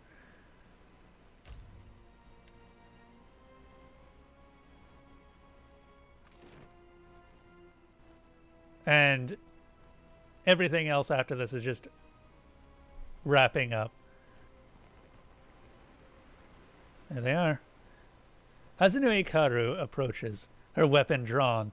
Her face is bruised and cut and her uniform torn from the rough journey, but her eyes are clear and focused on you. What everyone else fails to grasp is that Rauatai isn't a storm-tossed spit of land. It's the Kith who stand together there. Ukaizo belongs to us. We've earned it with blood and sweat. And no one shall take it from us now. Why are you arguing about this when Aethys is destroying the cycle? I can't stop him. Neither can you. But I can give my country a chance at weathering what comes next. Rauataians, defend Ukaizo! Alright. A bit of a defeatist talk. Like a fish on the hook. Oh, they have a burb. They have two burbs. Look at the burbs. Okay. Burb versus burb. Captain. Alright. Twin shot on Hazunui Karu. Can't get a clean Oh yeah. That's the good stuff. What can I do you for? This isn't really ideal, but you know what? This'll work. Do I want to use one of my two spells? I am actually going to go ahead. That's got a really limited range. Pass the turn. We'll get her in a little bit. What say? This isn't really ideal, but you know what? We'll make do. Maelstrom. This ought to kill everything.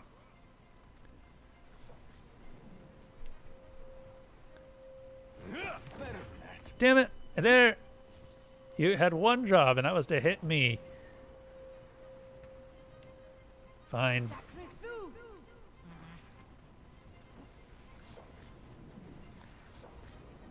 If that had actually successfully hit, that would have done a large amount of damage to everything behind me.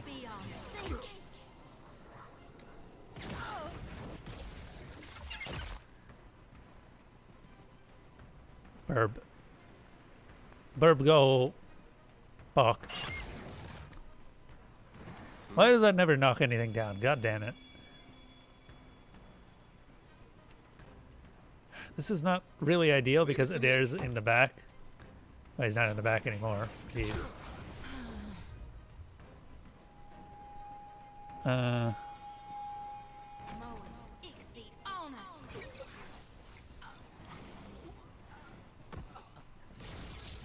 Behold me, mother. Yep, that's Maelstrom for you. Yep. That definitely did. It done killed a lot of people.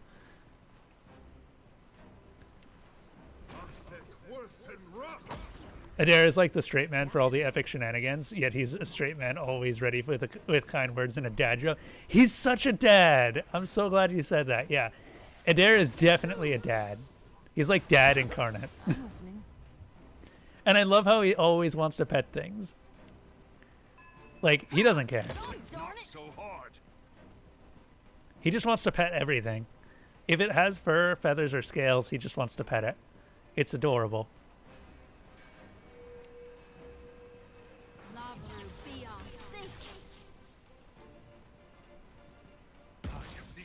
Predator.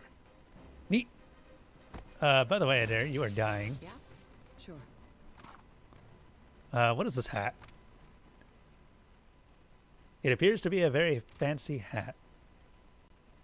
Neat. Well, she's dead. Also, Prince Sheepy, you had one job. Adair? Okay. I was like, what's going on here?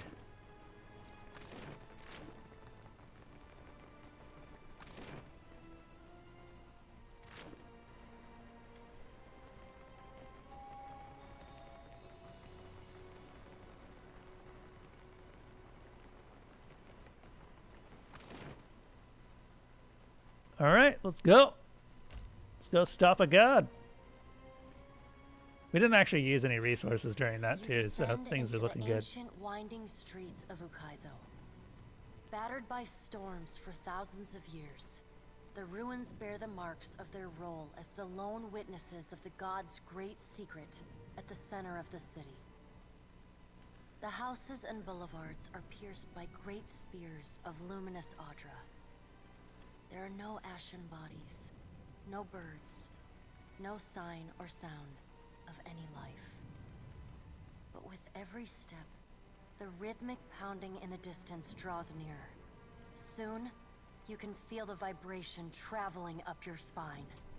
As you approach the center of the city, the weathered architecture gives way to more luminous Audra, piercing the ruins, eventually overtaking them entirely. Cresting the top of a fallen tower, you finally get a clear view of Aethys. He stands, legs astride, next to a great stone monument ringed with 11 cavernous alcoves. All but 3 hold a gargantuan skeleton, bones scrubbed clean by the city's storms. An immense Anguithan machine floats above the monument, suspended by invisible energy emanating from a well of light beneath it. Great brass rings spin around a core of metal and Audra at the machine's center. Periodically, Aethys's massive arms swing back. The movement alone is enough to draw great gusts of wind toward him. When they come down on the machine, the impacts are accompanied by eruptions of electricity, fire, and smoke. The hundreds of luminous Audra pillars across Ukaizo sympathetically dim in a rippling wave that spreads out from the machine. The only safe route to the god is a steep ascent along a monstrous pillar of luminous Audra. intertwined with fragments of Ukaizo's ruins that it has carried through the centuries. The pillar bends in a long arc, towering above the machine. The pillar levels out near Aethys's head, a silent observer to the destruction of the machine it has grown beside over thousands of years. You weave your way along a treacherous, rain-slicked path up the pillar's skyward side. As you arrive at the top, you catch Aethys's attention. Fist pulled back, he pauses to observe you. With the same gentleness he showed at Ashen Maw, he lowers his arm and turns toward you. I'm not going to stop you, by the way. Even if I could. To see Ukaizo in this way. It may be hard to picture, but this city was once full of life. The Huana, yes, but also kith from many other cultures. Great hanging trees shadowed these boulevards. Gardens sprawled across the open rooftops. Each spring, a festival procession would wind its way from the hillside into this valley.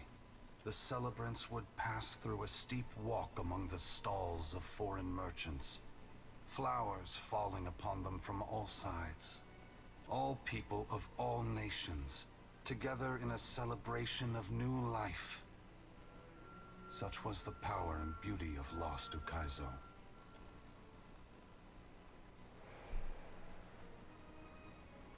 The soul of Widewind separates out from the masses trailing in your wake. He looks up at Aethys and clears his throat. By the way, the only reason I saved Widewind was because I thought that this particular dialogue would be very interesting. Been a while, old friend. Widewind, I did not think to see you here. But few things go as expected when the Watcher is involved. That's correct. We were a good team. Once. But this isn't what we fought for. Ain't you just burning the harvest because you planted the wrong seeds? An astute observation, old friend. Consider instead that I am giving the soil back to those who till it. Spring must always follow winter.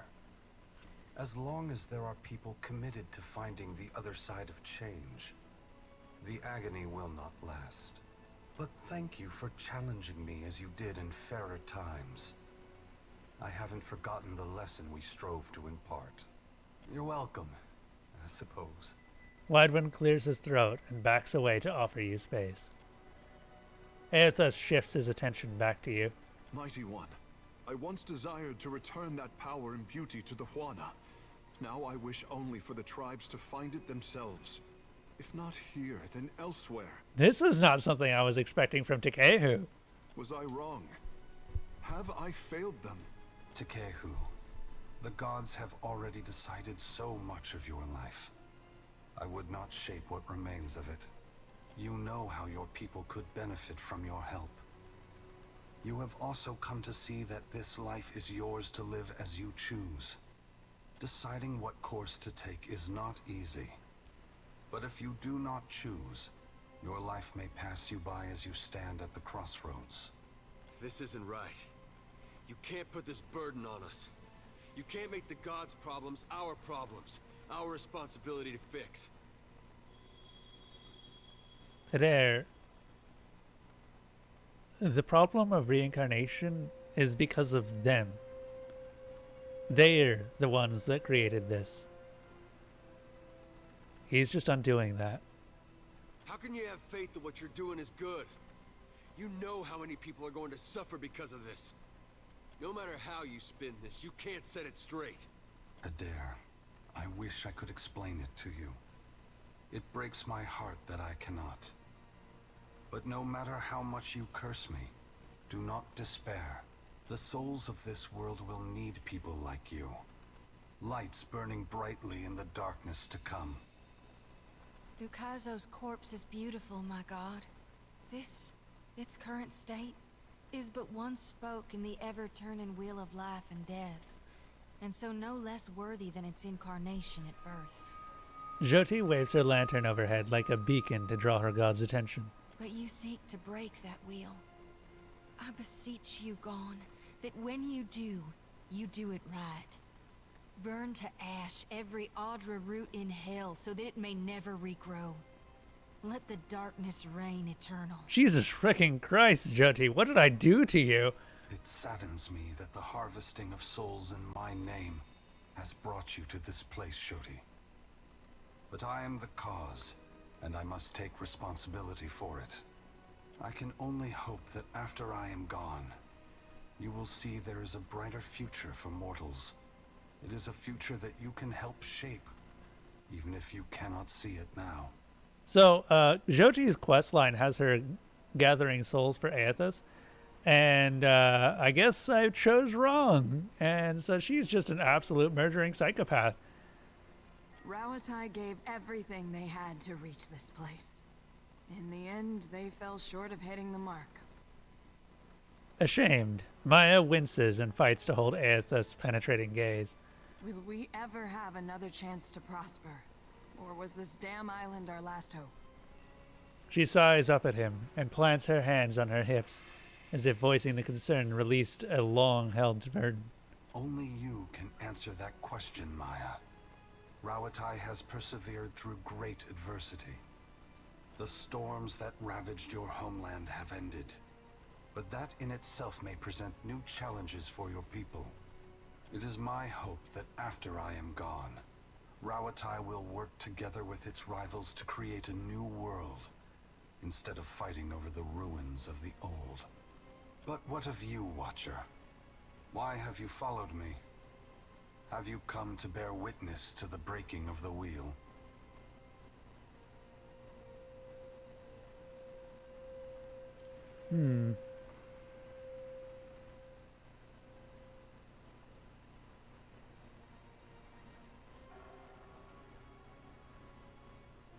Huh. Mortals are going to need a head start on things to prevent the gods from re-establishing control. Mortals are already inspired. It is what has pushed them on for hundreds of generations to reach this point in time. Animancy is poised to go far beyond what we Ingwithans ever discovered. Why does Helia think I should lend more power to mortals?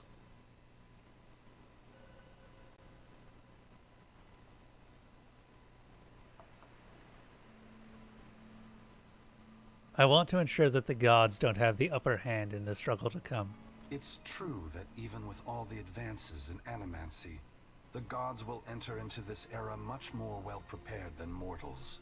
From where should mortals draw their inspiration? They should look to the future. Their imagination and inventive spirit should guide them. Very well, Watcher.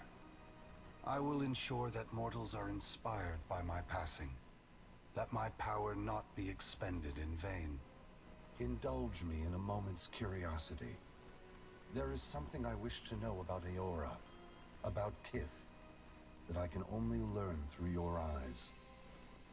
What could I know that you don't? You followed me all this way, dodging an armada, navigating an impenetrable wall of storms, voyaging across uncharted seas, with the machinations of gods echoing in your ears, all the while trusting in the institutions of Kith to get you this far, and earning their trust in turn. Whatever else happens this day, that much is remarkable. I believe that mortals possess the strength to collaborate and shape a future of their own design. Not all of my brothers and sisters agree. By relying on others and coming together in a time of crisis, you illustrate my point. The gods will witness you and question their assumptions about how responsible, empathetic, and sophisticated mortals can be. What inspired your decision, Watcher? Did the choice echo your foundational beliefs? Or were you influenced by observation?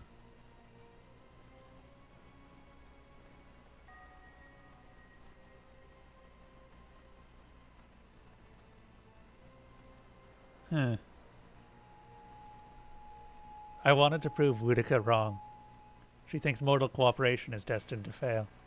Wudica has been especially active since the downfall of her favorite operative. Have you ever considered that she is mentoring his replacement? That's a troubling thought. My brothers and sisters never act when the gains are strictly short-term. If Wudica's shadow has fallen upon you, that can only mean she recognizes your potential to further her ambition. I thank you for your perspective.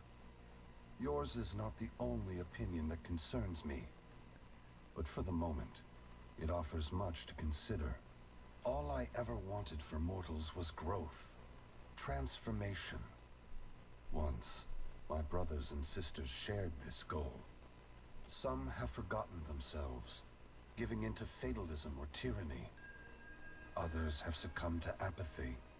It brings me great sorrow that crisis is the only way to set the future in motion. Would that I could pass the responsibility of heralding your darkest hour to another. Never forget that trust and coordination between mortals brought you to this place.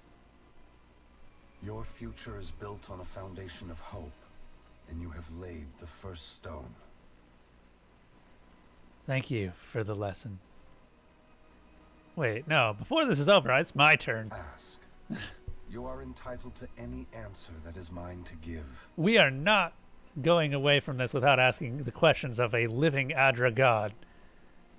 What happens after the wheel breaks? The great work of the Inguithans falls to ruin. Reincarnation as we know it will end. Souls which currently await new life in the beyond will be born into the world as normal, but their numbers will not replenish.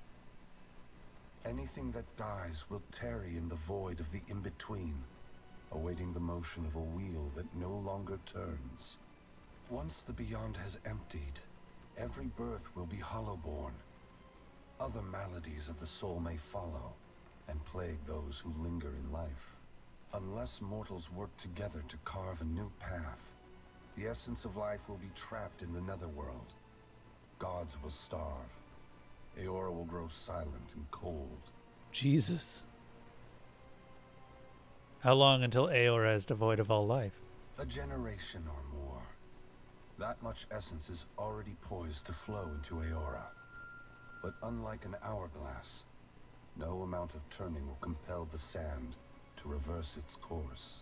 Should you choose, you could lay down your burden and trust in your children's children to set matters right. That depends entirely on you. By your reckoning, there are still good years to come. By ours, time is short.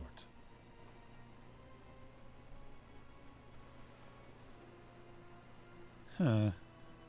By the way, I still haven't forgiven you for Cadnua. I apologize, Watcher. There is nothing I can do to restore the glory of your hard-won and poorly situated estate. Poorly situated? It wasn't my What happened to Cadnua was not personal in nature. I would have occupied the statue even if it was buried beneath Defiance Bay. Given your perseverance, I know that a second home cannot be distant in your future. You have only to seek it out. Okay. Wudica sees this as a test, one we're destined to fail. Wudica is entitled to her opinion. If the intent of this test is to justify an uprising to come, that is more worrisome. The other gods must decide for themselves if mortals are ready to dictate their future. Should Wudica's tyranny prove the only alternative, mortals must prepare for a terrible conflict. Is it tyranny or tyranny?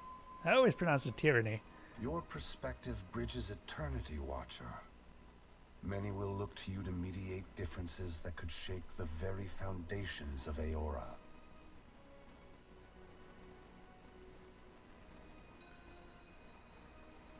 Why won't reincarnation just go back to how it was before the wheel? When we tamed the cycle of reincarnation, we broke what had once functioned naturally and without intervention. The flow of essence will not normalize on its own. Essence will simply pool in the void of the in-between, never passing through Adra networks to the beyond. The dead will be left to wander in darkness, confusion, and sorrow. How can anyone trust the gods after what you've done? No one is worthy of unconditional trust. If you feel the gods are beyond forgiveness, then they don't deserve your obedience. Make your future one that doesn't require them. Should you choose to accept the gods, I hope that you temper your faith with skepticism. You've had a millennia to do this. Why now? For several reasons. My strength was diminished after the Godhammer bomb, and assuming this form took incredible effort. With so many vying for control of the Deadfire, I also saw a ripe opportunity for mortals to cast aside their differences and stand together as one. They have never been more powerful, more capable. Because of this, the gods must justify their importance or be proven obsolete. That's all. What happens next? I must attend to my final work now. I cannot delay any longer.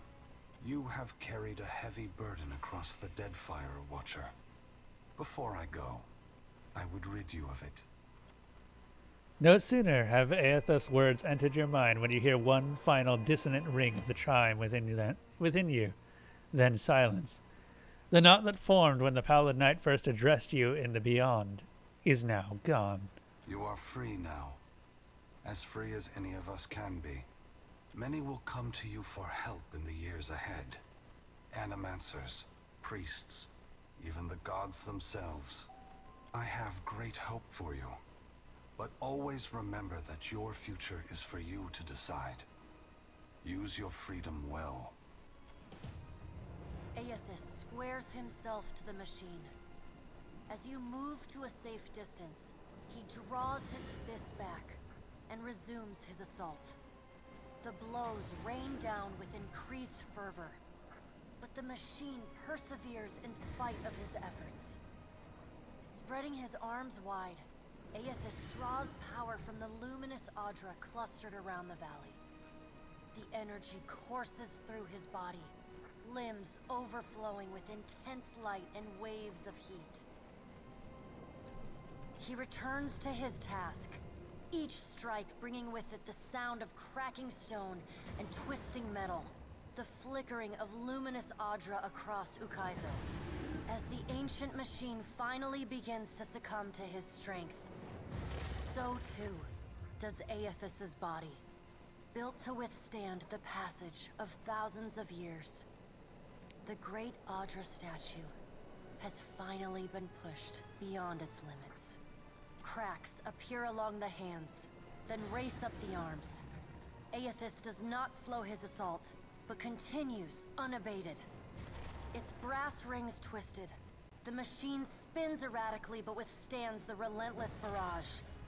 Aethys stands astride it and pummels the base of the machine.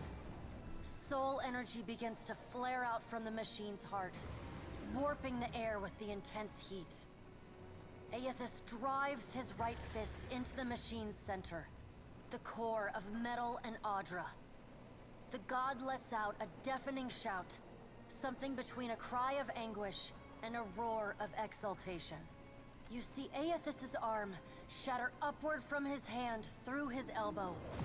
A flash of light and heat bursts from the core, accompanied by a cacophony of destruction. The moment passes, as Aethys' shout echoes throughout the valley. Your eyes begin to recover. The god's work is accomplished. The great machine of Ukaizo has been destroyed. The wheel has been unmade. As Aethys' voice fades, the enormity of what you've accomplished sinks in. You have confronted a god. You have rediscovered the ancient city where the wheel was forged, and you have seen the wheel shattered. What comes next is uncertain, but already the legend spreads of the Watcher, who survived Andra's mortar and stood toe-to-toe with Aethys. On your recommendation, Aethys disperses his essence, and that of the thousands of souls within him, to centers of knowledge and learning around the world. Animancers, engineers, wizards, and scholars of all stripes make astounding breakthroughs in understanding and harnessing the phenomena that govern Aora. While some of these developments prove beneficial to Kith, others are decidedly less so. But such is the price of innovation. What remains to be seen is how, indeed whether, they will restore the cycle Aethys has broken. After the battle, Aldi sends her fleet from Ukaizo. Her first and last act as Lady of the Ancient City is to reactivate the storms from Andra's Spire. Her work done, she departs in the floating hangman. She determines that none shall control the power of Ukaizo. Under her, the Principe shall remain a lawless, rootless pirate band, and Deadfire shall remain free for any with the will to make their way in it. As the rise in piracy makes operations in Deadfire ever more costly, the Consuelo Mea Compressa votes to scale back the Valian Trading Company's presence. Luminous Adra and Animancy Research remain valuable enterprises, but the company can no longer afford to seek dominance in the region. Interesting. The Royal Deadfire Company makes a final attempt to seize Ukaizo using an innovation of its own. A ship that submerges itself beneath the waves and storms. It is not, however, immune to the magically charged barrels that Aldi's ships drop into the water. Aldis learned how to make depth charges. After an embarrassing defeat, the Royal Deadfire Company consolidates its forces in the archipelago and limits its ambitions to a handful of well-guarded plantations. The storms of Rauatai rage on, and its people muddle through with the same tenacity that has served them for millennia. Demoralized by the loss of Ukaizo, the Huana tribes fragment further. All of Queen Onikaza's work to unify her people falls apart, and foreign traders openly flout the decrees of the Kahanga crown. Jesus, I really ruined everything, didn't I? The mysterious deaths of Governor Clario and Storm Speaker Ikawa provoke hostilities between the Valian settlers and the Huawan residents. What starts with angry words escalates to retaliatory killings as each side blames the other. By the time anyone bothers to question the strange coincidences surrounding their deaths, including reports of a cloaked Omawi woman seen in both the port and the village, both sides have gone too far to turn back. As the conflict tears both the village and the town apart, many people, Huana and Valian alike, drift away in search of other opportunities. Many find themselves among the newly empowered Principe. After the violence they've already seen, piracy doesn't seem so bad. As the balance of power changes in Deadfire, so too does Nekataka transform. Oh, okay. Pirates, smugglers, and other criminals flow into the city, openly flouting its laws. The pirates continue smuggling food into the gullet, and the Raparu embrace their benefactors, aiding and concealing their smuggling operations. Over time, the gullet becomes a hotbed of piracy. I just can't win, can I? The loss of Skiarilifus's essence weakens the Water Shapers Guild. Their power wanes, and their influence fades. The art of water shaping survives as an arcane curiosity. Your brief encounter with Letharn proves deeply influential for the children of the Dawnstars. Who? No, seriously, who? I don't actually remember. Plagued with nightmares and haunted by the deaths at Hesango, Letharn begins questioning his faith in Aethys. At first, his fellow Dawnstars chide him, but that changes as word of Aethys' deeds at Ukaizo spreads. After all, what business have they worshipping a god who denied his own legitimacy? The faith of the children of the Dawnstars fades, but their commitment to the people of Deadfire does not. They continue feeding, healing, and helping the neediest, just as they have for decades. It is no longer a holy mission, but it is a mission all the same. Ruanu, the chieftain of the Huana at Tikawara, dies mysteriously. The tribe finds his body washed up on the same beach where Anaharu challenged him to the trial of waves. Some blame Anaharu's vengeful spirit. Others see it as Ngati's final judgment. And a few speak of a strange man seen lingering in the village. The leaderless tribe eventually scatters. Some head to Nekataka, while others seek out the Wahaki. Ships continue to disappear at the southeastern fringe of the archipelago, and stories circulate of a colony of vampires and gulls preying on their crews. The dragon, Neraskirlas, no longer passes between Aora and the White Void, and the dead flow slowly breaks apart, exposing the temple long frozen within. Having vowed to enact Remergon's will as his Dusk Speaker, you find the god of decay and disaster a consistent presence in your life. You soon learn that there are innumerable objects, institutions, and people in need of ending. And the Beast of Winter does not hesitate in tasking you with ensuring those conclusions. Utterly corrupted by the tooth of Tawamawai, the Adra at the primal island of Kazuwari continues to remain separated from the greater beyond. As increasingly anguished spirits roam the island in search of essence, blights form with greater frequency. The wildlife suffers, and the jungle thins as Kazuwari slowly dies. Weakened by the events at the island, Galawain retreats further from the intrigues of the gods. Rumors spread of his displeasure, as those godlikes touched by the father of monsters begin dying mysteriously across the whole of Aora. I don't know if I could have more thoroughly screwed over everyone.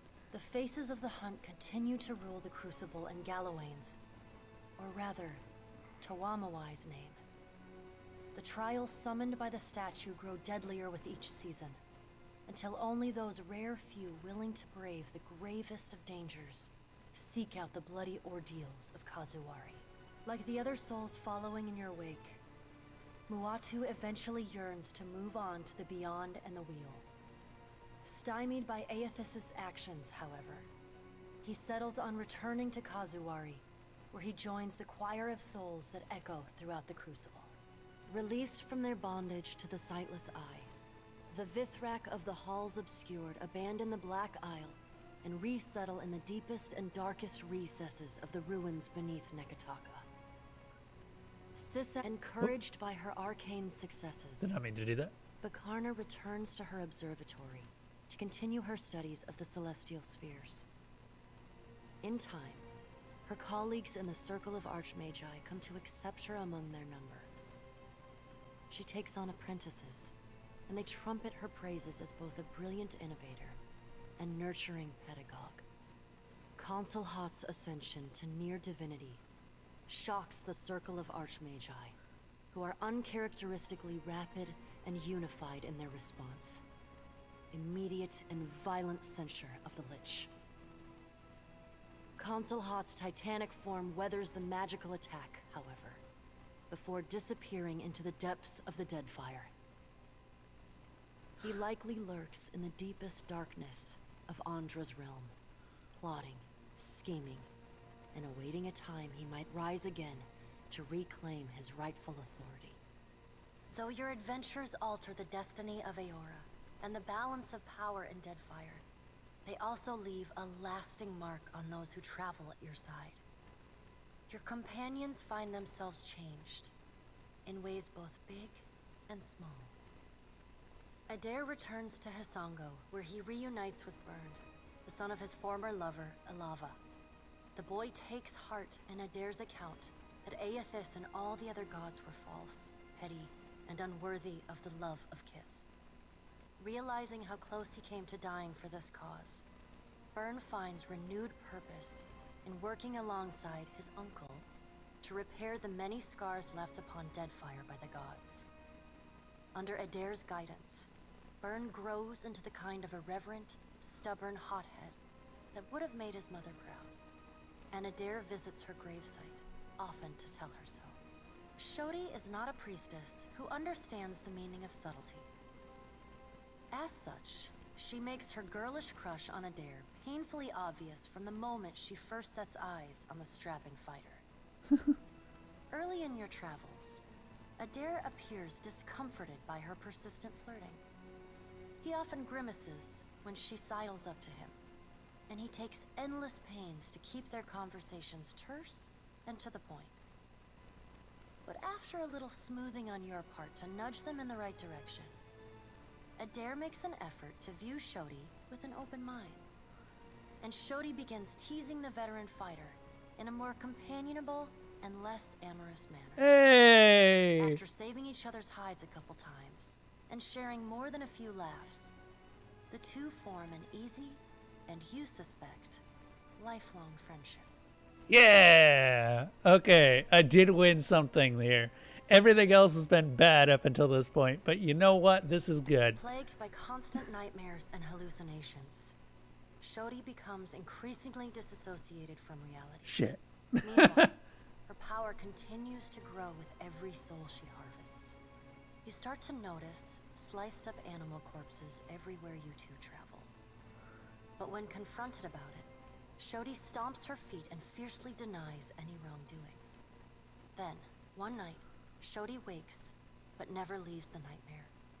Shivering uncontrollably, she packs up her belongings and slips away into the darkness, murmuring that she must return to the Temple of Gon in order to fulfill her purpose to her god. But she never reaches the temple. None of the Dawn Stars know what's become of her, aside from disturbing rumors of a harvester ravaging the southeastern islands in the Deadfire, leaving a trail of blood in her wake. Aloth renews his commitment to destroying the Leaden Key. With the wheel broken, loosening the god's stranglehold on Kith is more urgent than ever. It is a lofty goal, and one he does not expect to finish in his lifetime. But if there's one thing he's learned from the Watcher, it's that a single person can change the world. You let Romaro go, and the former pirate ostensibly set sail for the trade lanes of the Eastern Reach, the Edier Empire, Old Valia, and the Republics. For the remainder of your time together, Seraphin seems, if not exactly happy, at least contented with the outcome of your confrontation with his former mentor at Sayuka.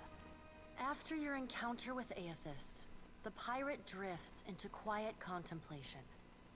As you sail into your next port, he meets you at the ship's rail.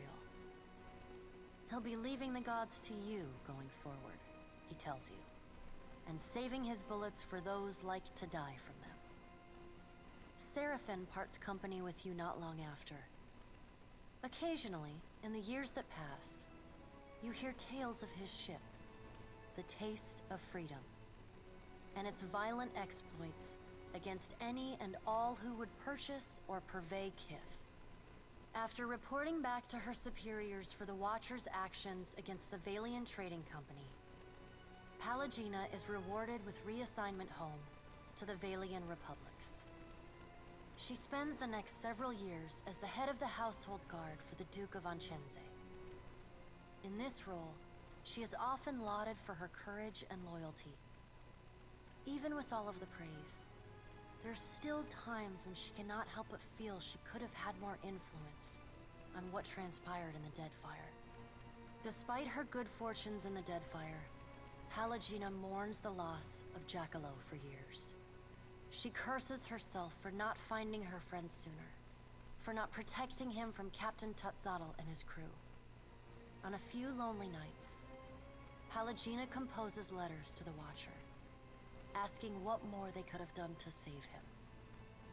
They are never sent. Pleased with the Navy's conduct throughout the Deadfire campaign, Maya returns to active duty. She can find a free drink and a sharp salute anywhere she goes in Rauatayan territory. In recognition of her performance, the Navy attempts to give Maya less strenuous work. She flatly refuses, throwing herself into the fray whenever she can. Her rifle never has time to cool. Though Maya's covert assignment in the Deadfire is considered a success, few claim knowledge of it or openly congratulate her.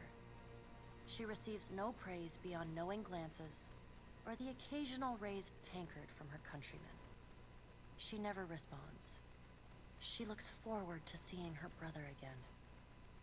So does Ashiza. Takehu distances himself from the problems of the Deadfire, giving the tribes a reprieve from godlike omens.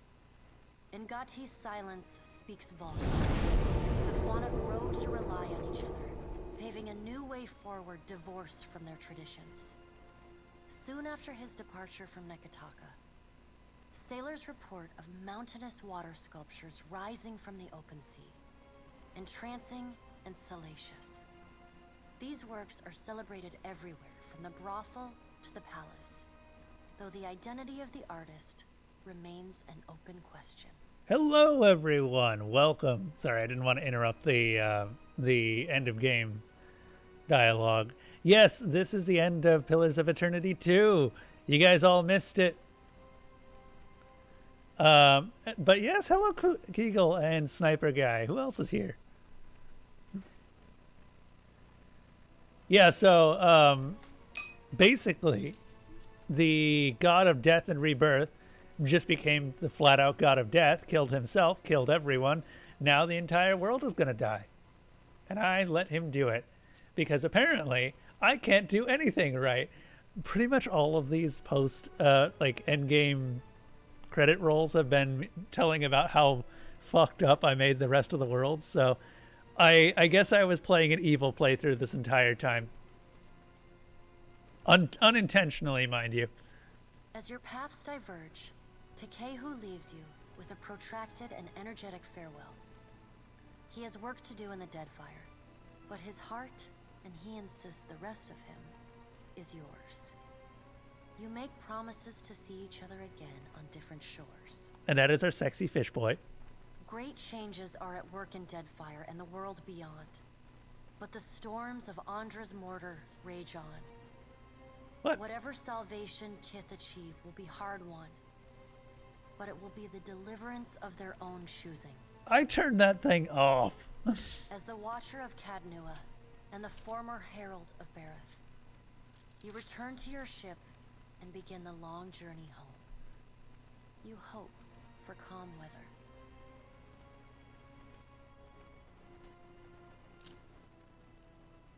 All right.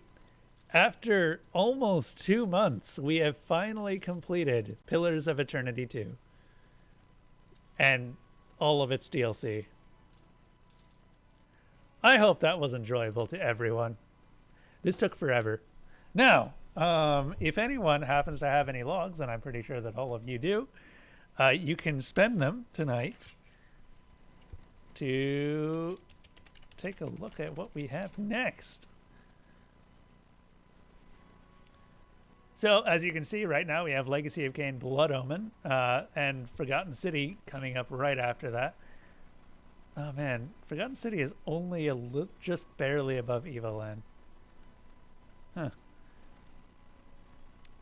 But Legacy of Kain, Blood Omen 2 has been something that I've been wanting to play for a very long time, and should cover the last of the empty gaps that I have in, well, the Legacy of Kain series. I've never played that game, but I've played every other game in the series, and I want to see what's going on with it. Because lore. However, I do want to give Kegel a shout out. I don't know what Kegel was playing. Cool.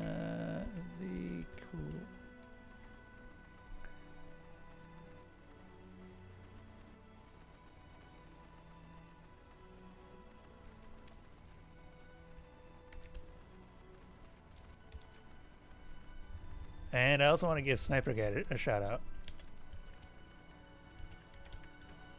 Nope. Sniper, there we are. Both of these people are very good peoples. Star Sector. How's Star Sector going? I've been thinking that I should probably take a look at that at some point because I've heard a lot of good shenanigans can be had in that. Don't know if it'd be a good stream game for me, though. Oh, don't worry about it. And I'm gonna just advance the speed here. I will say, however, that I do want to play this again. I enjoyed both the first Pillars of Eternity and this Pillars of Eternity a lot. And hopefully we'll get a chance to at some point.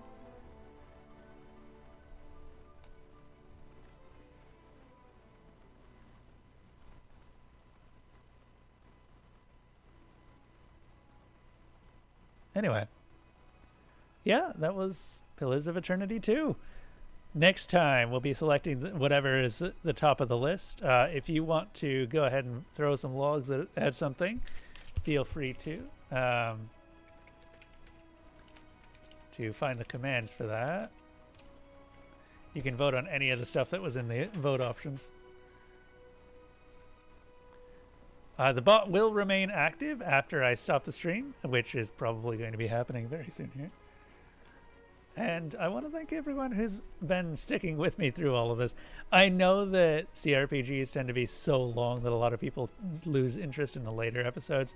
So I'm really happy that we did get a couple of good raids to give Pillars of Eternity 2 a proper send-off. Like these are really hard games to keep interesting the entire way through. I'm trying a little bit better with Pathfinder Kingmaker, which is happening on weekend streams right now. But we will see exactly where all of that gets. Anyway, if you are not already following, feel free to take a look at the follow if you decided you like this. Otherwise, I'm going to send everyone off. Thank you to my Patreon supporters, Tenace Games, Zebgrin, Slime Hunter, Walks with Gorillas, my dad, Kremlin Kev, Desaluna, Miss Mango Plays, NBFF, Alpha Mango, Kawoke, and Veritanium. I am going to raid someone. Sorry to raid so soon after you popped in, Kegel, but that be how it be. Ooh, you know what? I've got a special person to raid today. Let's go ahead and raid Sleep Eater, because Sleep Eater is good people's, and he's currently doing, I believe, his first playthrough of Mortal Shell. Sleep Eater has always been fun whenever I've raided him. If anyone wants to stick around and just have a little bit of chat with the Sleep Eater community, feel free. I'm going to be sticking around myself once I get in there. But until next time, I hope you all have a safe trip through the Dark Forest. And good night.